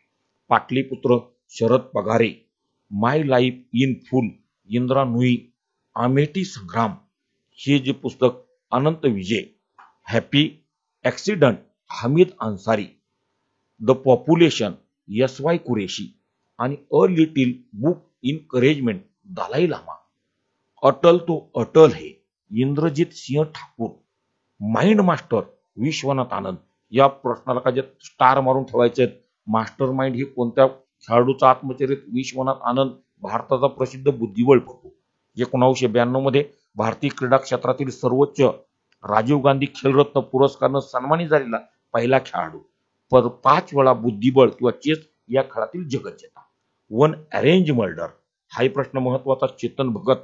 चेतन भगत यांच्या सगळ्या कादंबऱ्या या का ज्यात त्या कादंबरीमध्ये काहीतरी डिजिट किंवा अक्षर अंक दिलेले असतात. जसं one arrange murder, one half girlfriend, का ज्यात 3 मिस्टेक ऑफ माय लाईफ, असं 1 हाफ 3 हे शब्द काही आले तर त्या बहुतेक कादंबऱ्या चेतन भगत यांच्या. सच कहू तो नीना गुप्ता यांच्या काच्यात कादंबरी. त्यामुळं कादंबऱ्यांमध्ये हे सर्व पॅराडॉक्सियल पीएम हे शशी थरूर काँग्रेसचे नेते यांचं पुस्तक आहे. ॲक्सिडेंटल पीएम संजय बारू यांचं पुस्तक. Commonwealth of cricket Ramachandra Guha यांचं पुस्तक आहे. तर 2020चा ऑक्सफर्ड डिक्शनरीमध्ये समाविष्ट झालेला शब्द कोणता? आत्मनिर्भर हा जो शब्द ऑक्सफर्ड डिक्शनरीमध्ये समाविष्ट झालेला 2020चा शब्द. तर त्याचबरोबर क्वारंटाईन हा जो शब्द हा सुद्धा ज्या 2011च्या यादीमध्ये समाविष्ट झालेला आहे. तर त्याचबरोबर प्रॉमिस लँड हा जो क्वारंटाईन हा फक्त शब्द नीट लक्षात ठेवायचा, आणि आत्मनिर्भर हे दोन्ही शब्द. तर प्रॉमिस लँड ही कादंबरी बराक ओबामा यांच्या काळात कादंबरी. त्याचबरोबर जीएसटी, आता जी आता ही गुड्स सर्व्हिस टॅक्स कराच्या संदर्भातली कर प्रणाली, संपूर्ण देशात एक देश एक समान कर प्रणाली राबवली जावी या संदर्भातली ही जीएसटी कर प्रणाली, किंवा ज्याला आपण गुड्स अँड सर्व्हिस टॅक्स वस्तू कर या नावानं सुद्धा काही ओळखतो. त्याचबरोबर हा कराचा कोणता प्रकार आहे? अप्रत्यक्ष कर. कराचे 2 प्रकार असतात, डायरेक्ट टॅक्स, इनडायरेक्ट टॅक्स. तर हा अप्रत्यक्ष कर. तर याच्या संदर्भातली घटनादुरुस्ती आताच एमपीसीच्या परीक्षेत विचारलेली होती. ही घटनादुरुस्ती कितव्या क्रमांकाची? 101 या क्रमांकाची घटनादुरुस्ती जीएसटीच्या संदर्भात आहे. याची अंमलबजावणी 1 जुलै 2017 पासून करण्यात आलेली आहे. आणि त्यामुळे खालीलपैकी कोणता दिवस हा जीएसटी दिन म्हणून साजरा केला जातो? प्रश्नात उत्तर 1 जुलै जीएसटी दिन. ही संकल्पना सर्वप्रथम कोणत्या देशात मांडली गेली? तर ही संकल्पना कॅनडा या देशात. तर याची अंमलबजावणी करणारा जगातला पहिला देश कोणता? प्रश्नात उत्तर फ्रान्स. 1954 मध्ये ही जीएसटी कर प्रणाली फ्रान्स या देशामध्ये सुरुवात झालेली होती. वस्तू व सेवा कर टॅगलाईन, एक राष्ट्र एक कर, याका जे वन नेशन वन टॅक्स ही जी ही टॅगलाईन या जीएसटीची आहे. जीएसटीचे प्रकार, जीएसटीचे 3 एखादे प्रकार पडतात. एस जीएसटी, सी जीएसटी आणि आय जीएसटी. एस म्हणजे state GST, C GST central GST. फक्त याच्यामध्ये आय जीएसटी या आय या शब्दाचा अर्थ इंटिग्रेटेड. तर जीएसटी कर प्रणाली याच्या संदर्भातले ब्रँड अँबॅसेडर खालीलपैकी कोण आहेत? तर याचे ब्रँड अँबॅसेडर अमिताभ बच्चन. तर जीएसटी कर प्रणालीचे टप्पे का जे 5 टप्पे 0, 5, 12, 18 आणि 28% हे 5 टप्प्यामध्ये कोणत्या काही वस्तूवर कराची आकारणी केली जाते. जीएसटीच्या प्रमुख अर्थमंत्री असतात आणि त्यामुळे निर्मला सीतारामन या अर्थमंत्री जीएसटीच्या काही प्रमुख आहेत. तर याचा स्वीकार करणारं भारतातील पहिलंच राज्य कोणतं? प्रश्नाचं उत्तर आसाम. ही संपूर्ण जीएसटी कर प्रणाली त्याला ज्यात नुकतेच का ज्यात 5 वर्षे पूर्ण झालेली आहेत आणि म्हणून परीक्षेमध्ये प्रश्न पडू शकतात. त्याच्यानंतर पुढचा काही विभाग जगातील देश आणि त्यांची गुप्तचर यंत्रणा. कोणताही देश असेल त्याची गुप्तचर यंत्रणा कोणत्या नावाने ओळखली जाते? तर मागच्या पोलीस भरतीत 3 जिल्ह्यांमध्ये आणि त्याचबरोबर याच्या अगोदर तलाट्याच्या पोर्टलला प्रश्न काही आलेला होता. गुप्तचर यंत्रणा याच्यामध्ये भारताची गुप्तचर यंत्रणा कोणत्या नावाने ओळखली जाते? रॉ आणि आयव्ही.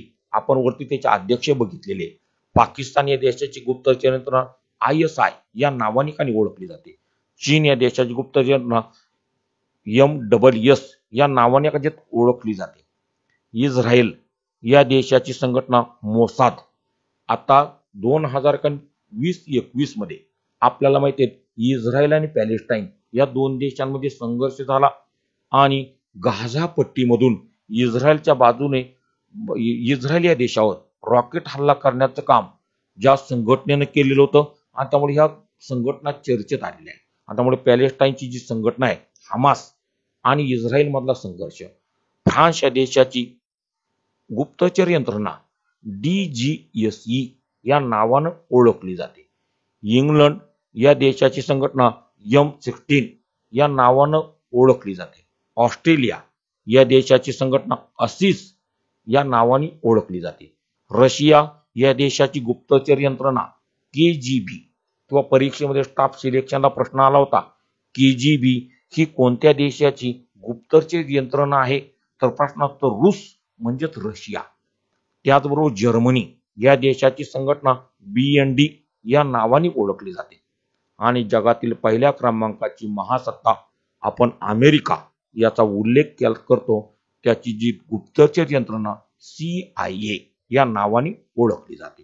अशा पद्धतीने जगातील महत्त्वाच्या देश आणि त्यांच्या ज्यात गुप्तचर यंत्रणा त्यांच्या नावं तरी विचारली जातील किंवा जोड्या जुळवायला प्रश्न विचारला जाऊ शकतो. त्याच्यानंतर याच्याच अंतर्गत जगातील दहशतवादी संघटना याच्यामध्ये अल कायदा ही दहशतवादी संघटना.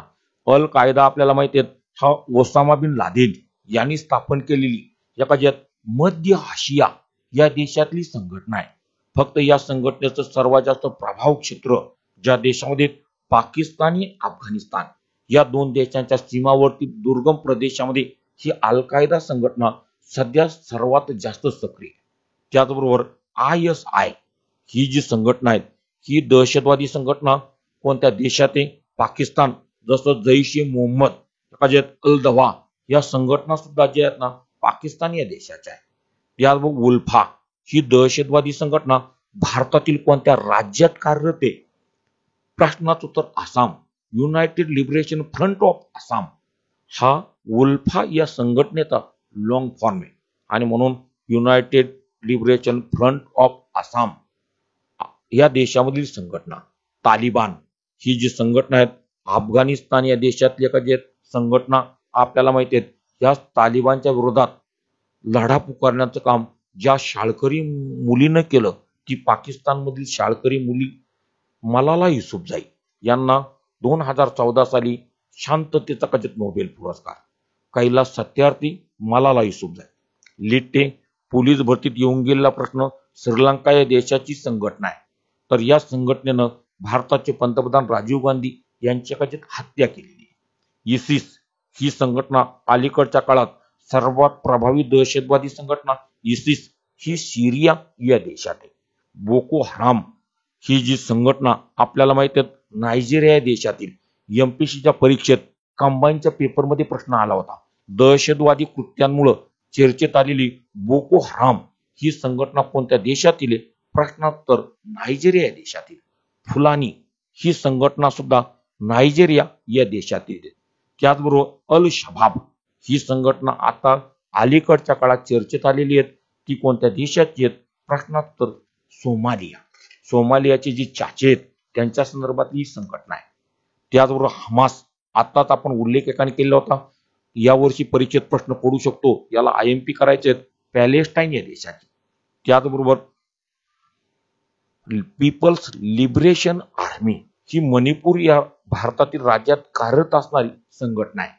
JKLF ही संघटना जम्मू काश्मीर त्याला जम्मू काश्मीर लिबरेशन फ्रंट या नावानं सुद्धा ओळखलं जातं. या सगळ्या संघटना परीक्षेत महत्वाच्या. त्यानंतर संपूर्ण जगात कोरोनाचा जो फैलाव वाढलेला आहे तर कोणत्या देशात कोरोनाचा कोणता स्ट्रेन आहे हे कशावरून ठरवलं जातं तर ही जागतिक आरोग्य संघटनेनं त्यांना दिलेली सांकेतिक नाव आहे. आत्ताच आपण बघितलं त्याचं शास्त्रीय नाव तर पहिल्याच क्रमांकाच्या गजातना B1.617.1 हा भारतात आढळला कोरोना विषाणूचा स्ट्रेन कोणत्या नावाने ओळखला जातो प्रश्नाचं उत्तर कप्पा. फक्त आता त्याचं जे शास्त्रीय नाव एका B1 सगळ्या ठिकाणी तुम्ही एकाने B1 हे कॉमन, फक्त पुढचे क्रमांक 617.1 आणि त्याच्यानंतर हा जो एका ठिकाणी B1 617.2 हा सुद्धा कोरोनाचा स्ट्रेन भारतात आढळलेला आहे. तो कोणत्या नावाने ओळखला जातो? डेल्टा या नावाने. याचबरोबर तिसरा जो एकाने शास्त्रीय नाव B1.17 हा जो एकाने ब्रिटन या देशात कोरोनाचा आढळलेला स्ट्रेन कोणत्या नावाने ओळखला जातो? अल्फा, किंवा ब्रिटन या देशातील कोरोनाचा स्ट्रेन त्याचं फक्त नाव विचारलं जाईल अल्फा या नावानं.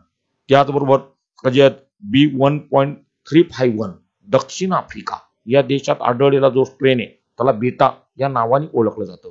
P1 हा जो स्ट्रेन कोणत्या देशात आढळला? ब्राझील, तर त्याला जे नाव दिलं होतं गॅमा. P2 हा जो स्ट्रेन ब्राझील या देशातच सापडला त्याला झिटा या नावानं संबोधलं जातं. P3 हा जो कोरोनाचा स्ट्रेन फिलिपाईन्स या देशात आढळला त्याला जे दिलेलं सांकेतिक नाव थिटा. आणि B1.527 हा अमेरिका या देशात आढळलेला नवा स्ट्रेन कोणत्या नावाने ओळखला जातो? प्रश्नोत्तर आयोटा.